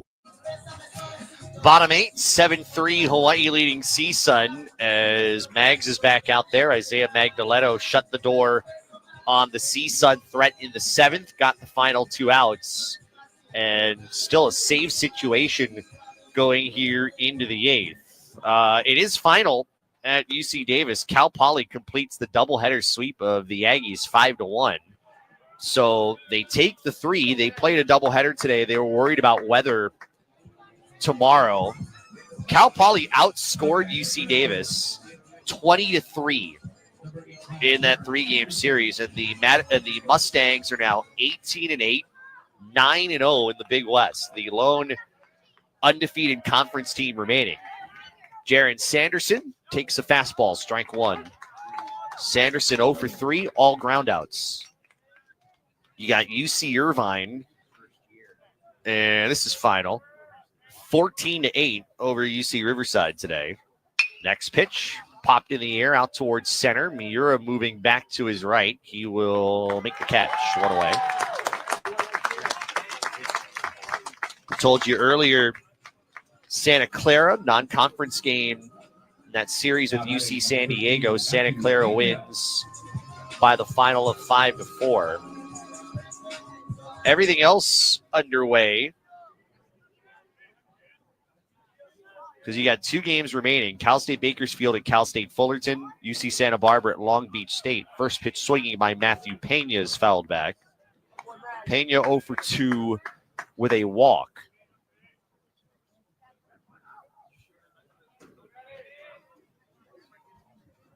Cal State Fullerton, as that curveball swung on and missed, 0-2. Cal State Fullerton leading 3-1 on Cal State Bakersfield, top of the 8th. If the season ended today, Cal State Fullerton's in the Big West tournament.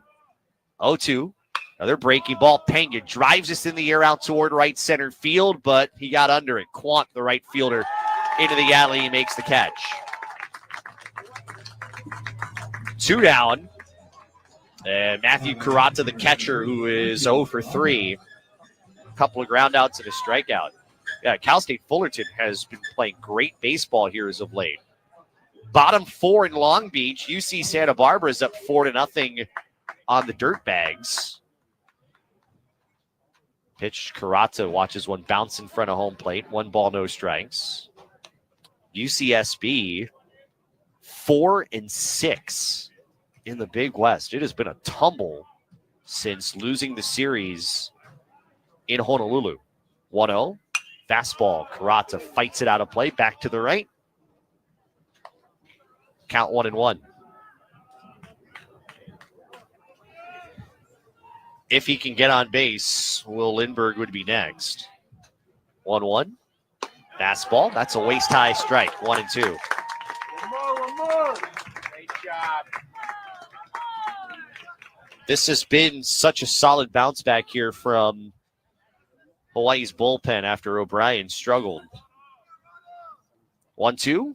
Swing and a miss. Struck him out. Breaking ball running down and away on Karata, and the inning is over. All 5 batters Magdaleno has faced has been retired. We will head to inning number 9. 7-3, Hawaii leading CSUN. This is Hawaii Baseball on ESPN Honolulu. How do you get 100% of your work done when you're 40% short-staffed?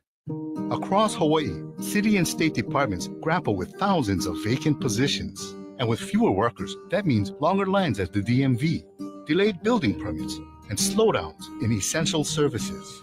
The government could resolve this by offering more competitive wages and benefits. For you, we hope they do. A message brought to you by HGEA, because Hawaii works best when we do. Abbey Carpet and Floor, voted Hawaii's best carpet and flooring company. Stop by Abbey's showroom on Nimitz Highway and see the amazing 7MTC flooring. This revolutionary product is made out of melamine. It's resistant to fading, stains, and even pet scratches. Come by and see the Scratch Test Challenge. 7MTC, available now at Abbey Carpet and Floor. Abbey Carpet and Floor, where Hawaii goes for glory. Contractor's license number C19140. Rainbow Warrior Baseball on ESPN Honolulu. Hawaii leads CSUN 7-3 as we head to the 9th inning. Both trying to even up this series at 1 game apiece after falling last night 15-10. The Matador bullpen is two things have been the difference. The Matador bullpen allowing the 4 runs on that grand slam, but they were all unearned because of the error by second baseman Kyle Panganiban that ultimately led to the grand slam 2 batters later. Jordan Donahue leading off the 9th. A couple of sacrifice bunts, a fielder's choice, and a walk. Donahue is 0 for 1. Matt Miura, Ben Ziegler, Namoa after that. Pitch to Donahue. That runs down and in. 1 ball, no strikes. Diego Gutierrez gritted it out. Credit CSUN starter. 3 runs, 6 hits, 4 strikeouts, 3 walks. He'll leave here with a no decision. 1-0. That's a strike on the outer half. 1-1.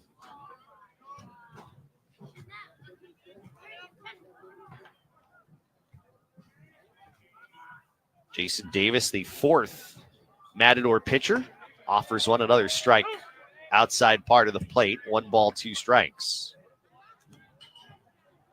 It was Reinhardt who gave up the grand slam. He was the 3rd pitcher of the evening. 1-2 pitch. Fastball. Donahue lines it into right field, a hit.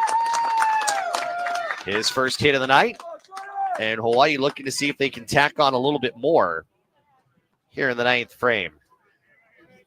Let's say hello to a few more people who are tuning in here on the broadcast. Kristen, listening on her phone, says, killing it, watching the Tigers-Dodgers game at the same time. Go Bows and go Tigers. Never did I think I would say go Tigers would sound good. Being a Giants fan, and I cannot stand, well, I shouldn't say this out loud. There are people who are Dodgers fans here. You guys are looking at me. I know. I am a Giants fan. And I'm going to keep that quiet the rest of the night. I am in Southern California, after all. Here is Matt Miura. Single, a double, a ground out, and a walk. And the offering. Runner goes. Pitch is driven deep out to left field. Say goodbye. That's long gone. Matt Miura ripping one way over the left field fence. It is 9-3 Hawaii here in the ninth.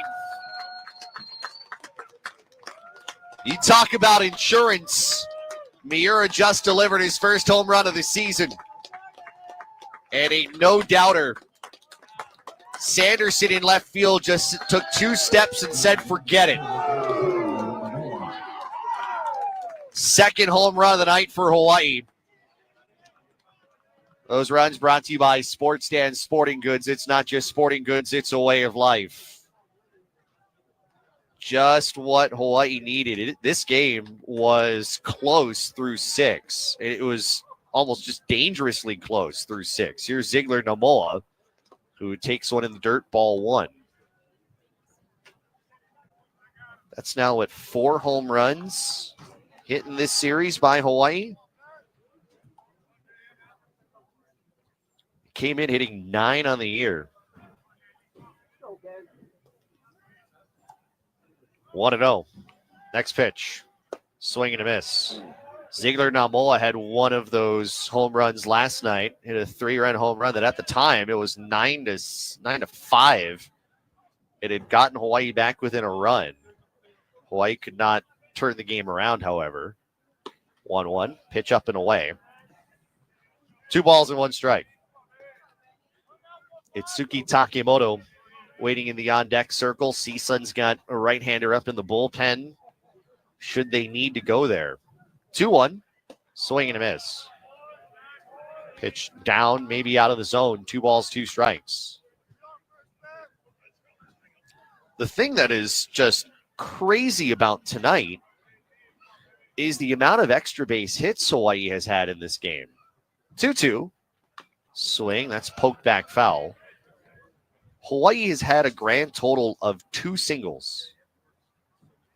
Everything else, 2 home runs, 5 doubles.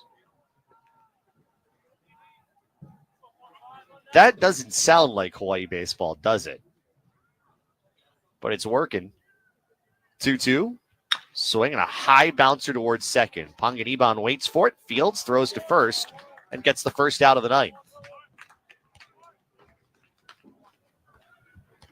Say hello to one more person here. Mike, who's listening in Byron, Minnesota. Says it's cold and windy, 35 degrees and raining. It was 78 3 days ago. Yikes. Typical spring. He was at the last month. Didn't get to see him. But rooting for Jordan Donahue, rooting for the Bows. That's going to be it for Jason Davis. Gave up the home run. Got one out of the ninth. And Davis's evening has come to an end.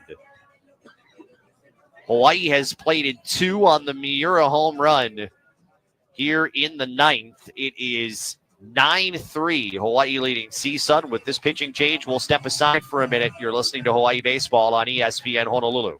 Ready for UH football, man? Yep, check this out. Oh. The round sound. That works. Oh, I'm ready, bro. Yeah, watch this. How come the blender went off? Huh? The blender in the kitchen went off, bro. Nah. Try again. Oh, man. Okay, we can make some like fruit smoothies. When you want your home or business wired right, call a unionized electrical contractor. 847-5341. IBEW, local 1186, lighting your path to the future. Sunday Night Baseball on ESPN Radio.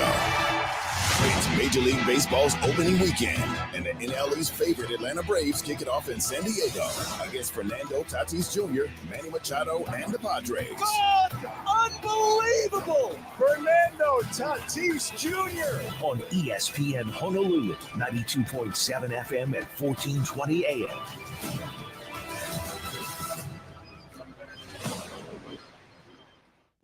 Rainbow Warrior Baseball on ESPN Honolulu.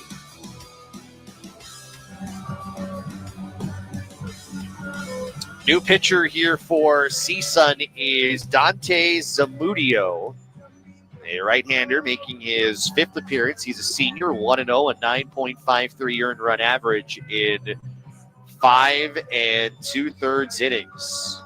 CSUN's bullpen has, unfortunately for Eddie Cornejo, has kind of failed them tonight.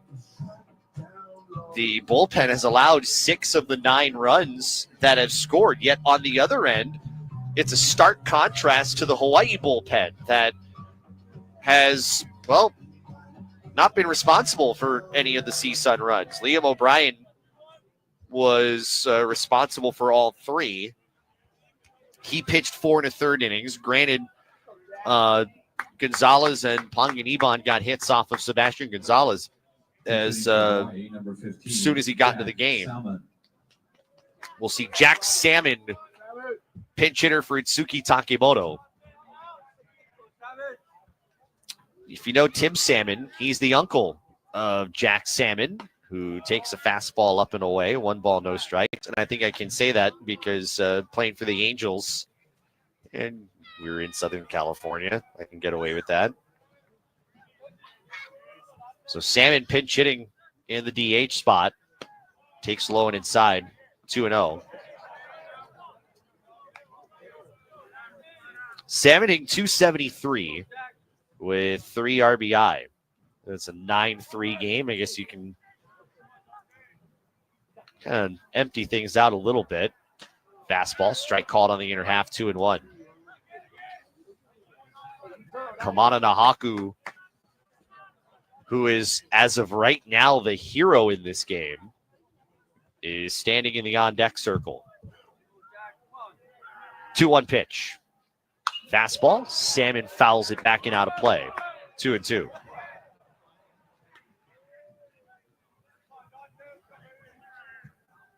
If you're just tuning in, it was a 3-3 game going to the 7th, and then Nahaku untied it with a grand slam home run in the 7th inning. And Hawaii's played it 2 more on Miura's 2-run dinger. Breaking ball misses high here in the 9th. 3 balls and 2 strikes. I'm just imagining Rich Hill back in the hotel room when that grand slam took place. 3-2. Salmon pops it in the air. Foul territory that will land out of play to the left. I'm imagining what Coach Hill would do not being here when seeing or hearing the grand slam. Jumping up and down. I don't know. What would he do since he's not here? We'll never know. 3-2. Swing. Spoiled back out of play again.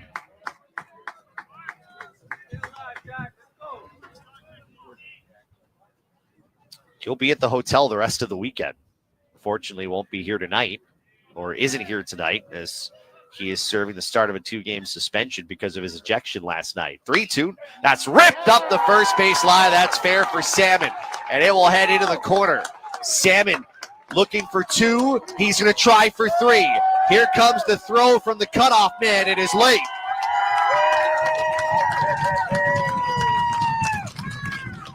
Salmon's first triple of the season gets him at third with 1 out. And now Hawaii as a team is hit for a cycle. Got the triple in there. And that will bring Nahaku to the plate. Now batting number 25, come on, Nahaku. It has just unraveled for the Matador bullpen tonight. And the infield's going to come in. Pitch to Nahaku. Swing and a miss. Slider running away. Strike 1. 9 runs, 10 hits, 2 errors for Hawaii. 3 runs, 5 hits, 1 error for the home Matadors. 0-1. Another slider. This is driven in the air out toward right center. Playable. It's going to be the center fielder. Gonzalez coming in. He makes the catch. Salmon tagging up. Here's the throw from the center fielder. It's on line. The tag, and they got him. Wow. That was a very close play at home. Salmon thrown out.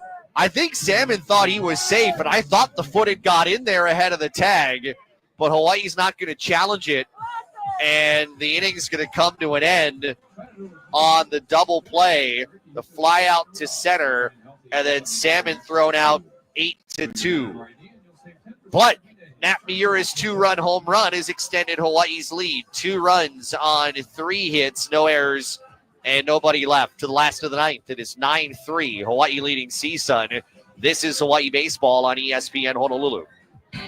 Lex Brody's Tire Company would like to say thank you very much for supporting UH. Wear your favorite UH gear into Lex Brody's and get an extra 5% off tires, brakes, and most other services on top of LexBrodys.com Super Saver coupons. You're the best fans, and Lex Brody's voted #1 in North America is the best choice for brake repairs and to purchase tires. Please visit LexBrodys.com for additional details and to set an online appointment. Thank you very Lex much. Brody's Tire Company. You tackle an endless to-do list every day. It may seem like a thankless job, but you know better. It's the little things that matter most. That's why you'll appreciate the enduring value of the Michelin Defender tire. Designed for doers like you, Michelin's long-lasting tire keeps you on the go longer, so you have one less thing to worry about on your next road trip. Stop in today for miles of uncompromised safety and performance. Visit LexBrodys.com for the best tire value on Oahu. Thank you very much.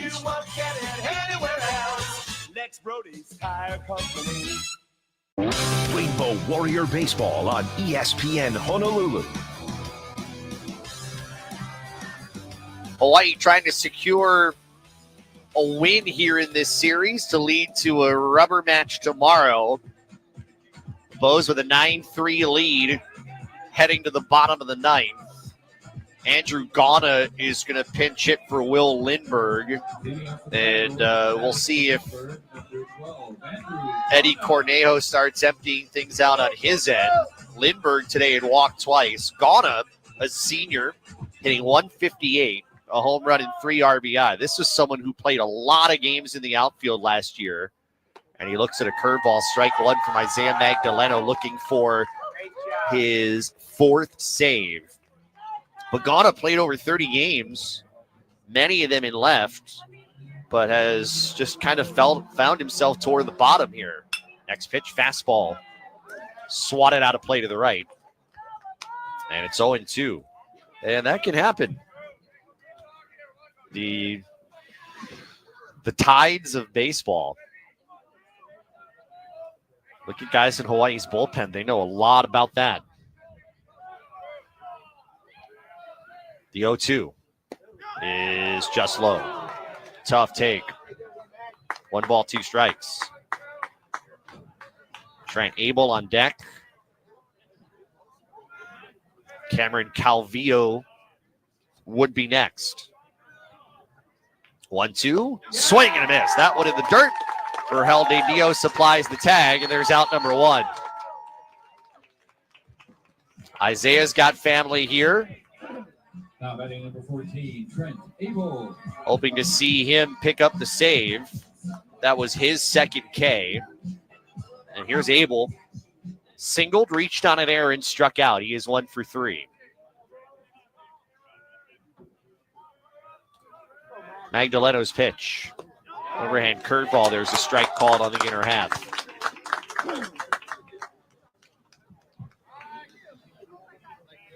Hawaii with a win would really solidify itself in 3rd place right now in the Big West.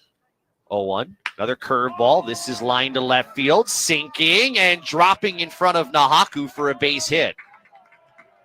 Nahaku wasn't sure what to do. He was kind of in the middle of either diving or just kind of fielding it off the hop, and he was on his knees fielding that off of the grass. So Abel reaches base for the 3rd time, 2nd on a hit. And here's Calvillo. Doubled his last time. He's 2 for 3. That was the 6th hit for CSUN tonight. Magdaleno's pitch. Fastball is lined into center field. That will drop in front of Miura. Stopping at second is Abel. No, Miura took a little while to bring it back in. And Abel's going to get to 3rd. I'm not sure if Miura kind of double clutched. He wasn't sure in bringing it back. Abel had slowed down at second, and then all of a sudden, you saw Abel turn around. They're going to call an error on Miura. I think I'll watch it here as Gonzalez comes to the plate. Yeah, Miura didn't look it into his glove. It bounced and then went behind him. That's the second error of the series for Miura. Runners at the corners. Gonzalez takes. Strike one called. Fastball in the outside corner. So single for Calvillo. He's still at first. Abel gets to third on the E8. If there's anything that you can gripe about here if you're Hawaii, it's that you've committed 8 errors in this series, and it's only 2 games. Matt Miura's first 2 errors of his career. Pitch to Gonzalez. Swing and a miss, 0-2. Pulled the chain on a breaking ball. 0-2.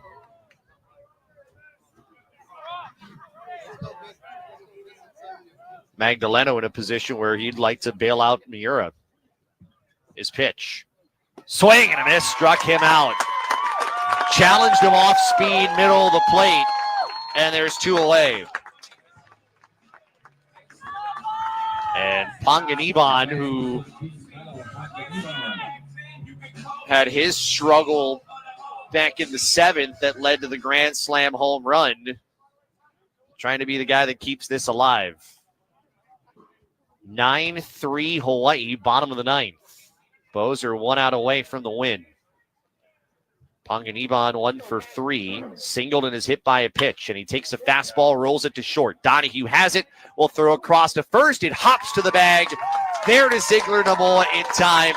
And Hawaii, thanks to some power bats in the late innings, Hawaii comes away with a 9-3 win to even up this best-of-3 series in 1 game apiece. The grand slam in the 7th, the 2-run home run in the 9th. Hawaii playing big ball in the later innings to pull out the 9-3 win. We'll come back. We'll break all this down in just a moment. Rainbow Warriors 9, Matadors 3. This is Hawaii Baseball on ESPN Honolulu. If you love to golf and enjoy supporting Rainbow Warrior football, then join us on April 8th for the 31st annual Nakoa Ed Wong Memorial Brotherhood Grinds Golf Tournament, presented by Ally Universal. Plenty of golf swag, including custom-made Nakoa golf bags for each golfer, lots of grinds, and of course, prizes galore. Support head coach Timmy Chang and the Brotherhood by signing up for your team of 3. For more information, see the events tab at nakoa.org. Go Bows! In Hawaii, when meeting new people, we ask, what school did you go to? It's how we get to know each other. Hi, this is James from Mililani. Angela Rice from Kapolei. I'm Clint Harris, and I'm from Kamehameha Kapalama. At Roto-Rooter Plumbing and Water Cleanup, you already know us. We've been around since 1935, so you can hire a Kama'aina team backed by a powerful national brand. Enjoy flat rates, great warranties, even a service plan for preventative measures at home, plus water cleanup and more. Call us or visit rotorooter.com. Rainbow Warrior Baseball on ESPN Honolulu.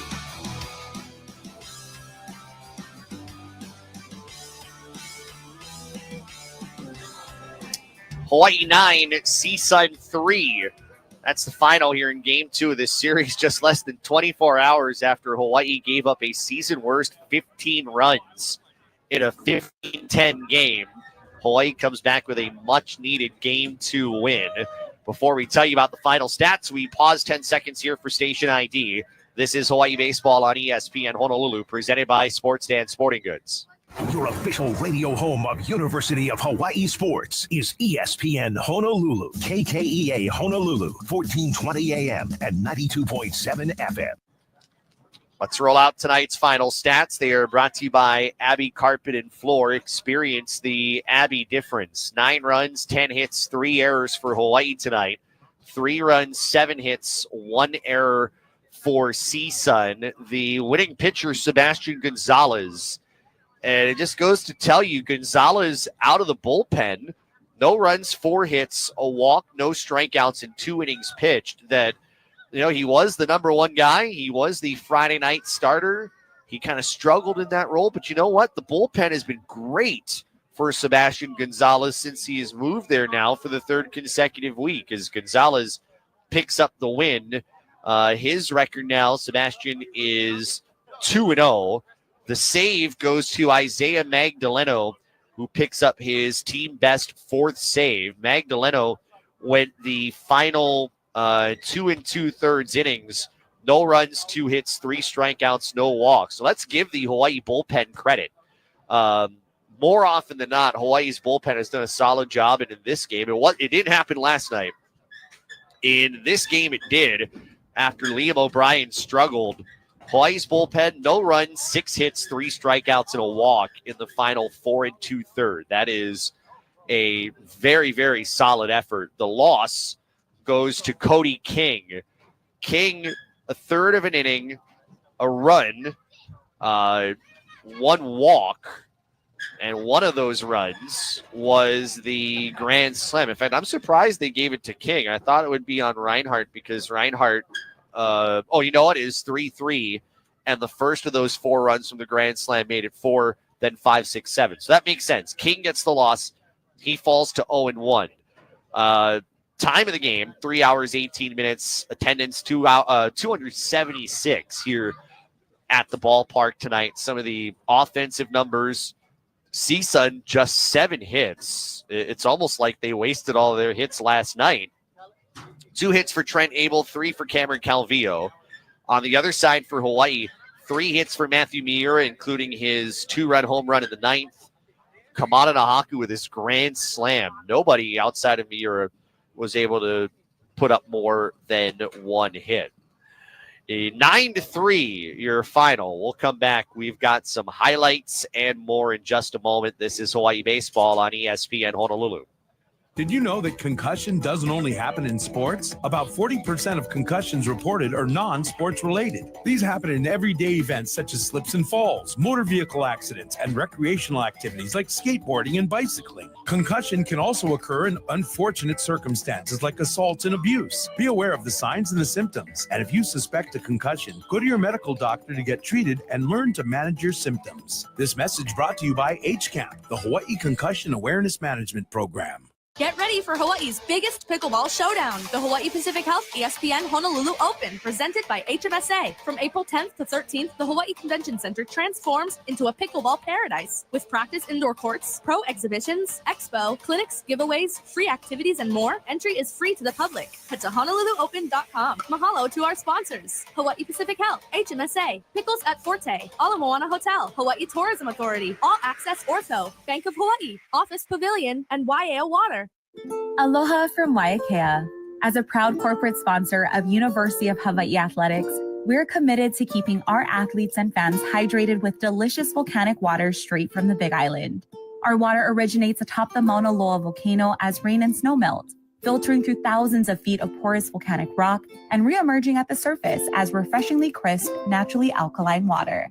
Learn more at waiakea.com and find us at most stores across the islands. Live aloha, drink Waiakea. Rainbow Warrior Baseball on ESPN Honolulu.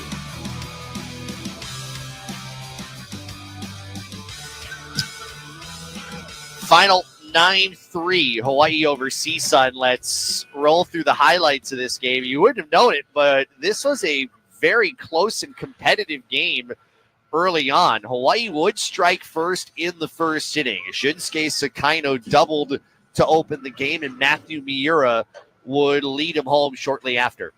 Pitch to Miura, breaking ball, lined into center field. That will drop for a base hit. Sakaino will easily score. Miura comes through with his 12th run driven in, and Hawaii up early, 1-0 here in the first inning. The third inning would be somewhat of a consequential inning, as CSUN would put pressure on Liam O'Brien, who just struggled to find the strike zone. We mentioned his 4 walks today. Will Lindbergh led off. He walked. Cameron Calvillo had a single. So 2 on, 1 out, and Roberto Gonzalez at the plate. 2-1. Bunt shown again, and it's put down. First baseman charging. Ziegler and Amoa tried to glove it and flip it home, and he couldn't. And that's going to bring in a run. We're tied at 1 on the bunt single from Gonzalez. Officially scored fielder's choice sacrifice bunt RBI, but what made that inning more consequential was what happened 2 hitters later. Panganiban was hit by a pitch, so you had a runner at third, Andrew Becker at the plate against O'Brien. Pitch. Swing. This is popped up. Shallow center. Coming in is Miura. He will make the catch. Runner from third is tagging. Here comes the throw. It's on line. The tag. He is out. Yeah, Calvillo was the runner coming down from third. He was gunned down. That kept it a 1-1 game. Another big defensive play in the bottom of the fifth. Liam O'Brien allowed the first two runners to reach base. After an out, Sebastian Gonzalez came in. A wild pitch brought in one run.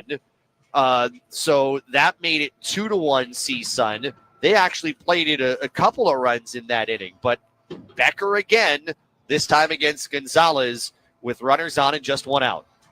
Pitch. Swing, hard hit to second. Sakino backhands to Donahue for one. To first. Double play. Inning over. What a play by Sakino. Turned around off his back foot. Got it to Donahue covering second. Back to first just in time. A 4-6-3 inning-ending double play. Yeah, the two runs that got in on that inning on a throwing error from O'Brien, an E1, trying to field a bunt, threw it high of the first baseman, and then the wild pitch brought in Abel. So it was 3-1 at that point. It would stay that way until the sixth. Dave Nakama called on Aiden Cooney to pinch hit for Connor Palmera with runners on. Already, Jared Quant had a sac fly RBI, which made it 3-2. Then Cooney would step up. Full count pitch. Cooney swings, rips it down the right field line. That's a fair ball. Takimoto around third. He's going to come in and score. Cooney hustling for second with a game-tying double. It is 3-3, top of the sixth. Yeah, Cooney coming through with his third run batted into the season. So the game was tied 3 apiece. You take it to the seventh, and Hawaii put pressure once again on the CSUN bullpen. Sakino walked, Miura walked, Ziegler Namoa with one out seemed like he was going to bounce into an inning-ending double play, but Kyle Panganiban, I think, was starting to look to start the double play before he had the ball in his glove. It led to an error. It loaded the bases. After Itsuki Takimoto struck out looking, Kamana Nahaku with the moment that changed the game.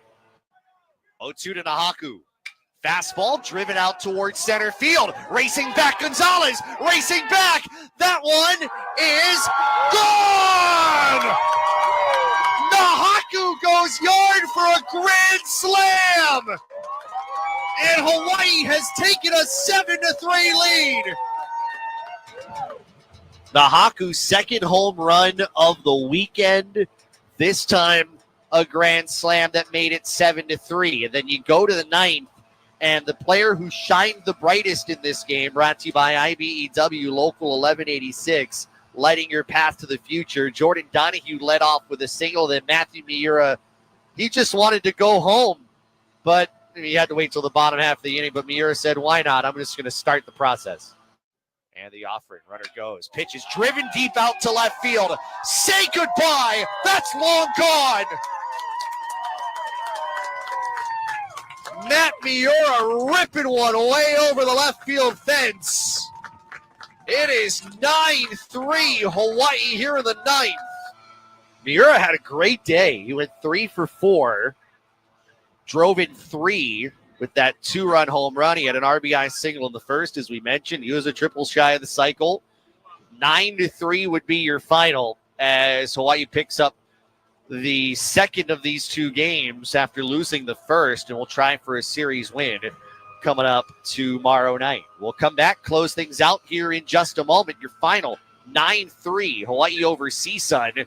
This is Hawaii Baseball on ESPN Honolulu.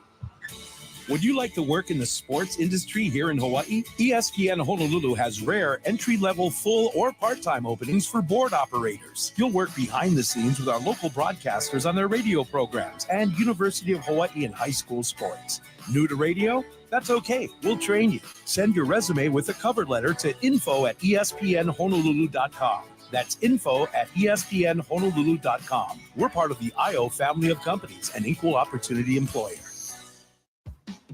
If you love to golf and enjoy supporting Rainbow Warrior football, then join us on April 8th for the 31st annual Nakoa Ed Wong Memorial Brotherhood Grinds Golf Tournament, presented by Ally Universal. Plenty of golf swag, including custom-made Nakoa golf bags for each golfer, lots of grinds, and of course, prizes galore. Support head coach Timmy Chang and the Brotherhood by signing up for your team of 3. For more information, see the events tab at nakoa.org. Go Bows!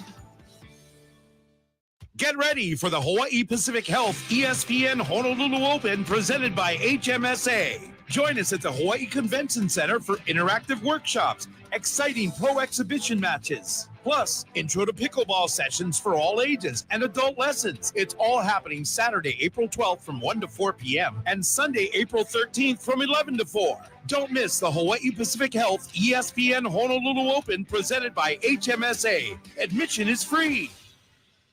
Rainbow Warrior Baseball on ESPN Honolulu. 9-3, Hawaii over Seaside here in Game 2 of 3 from Robert J. Heegert Field. We'll go through the Big West Conference scoreboard one more time. We know Cal Poly has wrapped up its series with UC Davis, taking all 3 games. They played a doubleheader today. They're expecting some bad weather tomorrow, but Cal Poly winning by the finals of 11-0, 11-0, and 5-1. Mustangs are 9-0 in the Big West. They are the only unbeaten team, and they have taken control of this conference. But so has UC Irvine, winning today at home over UC Riverside 14-5. 9-0 Cal Poly, 10-1 UC Irvine, and Hawaii at 7-4 in third place with its win tonight. UC San Diego, a non-conference loss at Santa Clara, 5-4. Cal State Fullerton has become a very interesting team to watch. They defeat Cal State Bakersfield 6-1. So Cal State Fullerton now 6-5. They've gotten to 500. They're 13-13. UC Davis behind that. They lost 2 today, so they're 3-6 now in the Big West. Cal State Bakersfield has fallen to 3-5, 8-20 overall. The only other game going on is UC Santa Barbara leading Long Beach State 5-0, top of the 7th. Long Beach State won last night 9-6. So the Gauchos trying to even that series before they wrap it tomorrow. Those 2 teams are 8th and 9th, respectively, in the conference. And that is a stunner, more so on the UC Santa Barbara side. CSUN falling to 3-8, and UC Riverside now 2-9 as we go to the Sunday finales. Of course, Sunday finales everywhere except with Davis and Cal Poly. So that leads us to the finale tomorrow. Max Mendez, a freshman for CSUN, he's 2-0 with a 4.20 earned run average. Cooper Walls, the right-handed freshman for Hawaii, 2-0 with a 2.66 earned run average. And that for the series. Hawaii, it would seem, and I know it's early, but I don't know that Hawaii can truly afford a series loss on the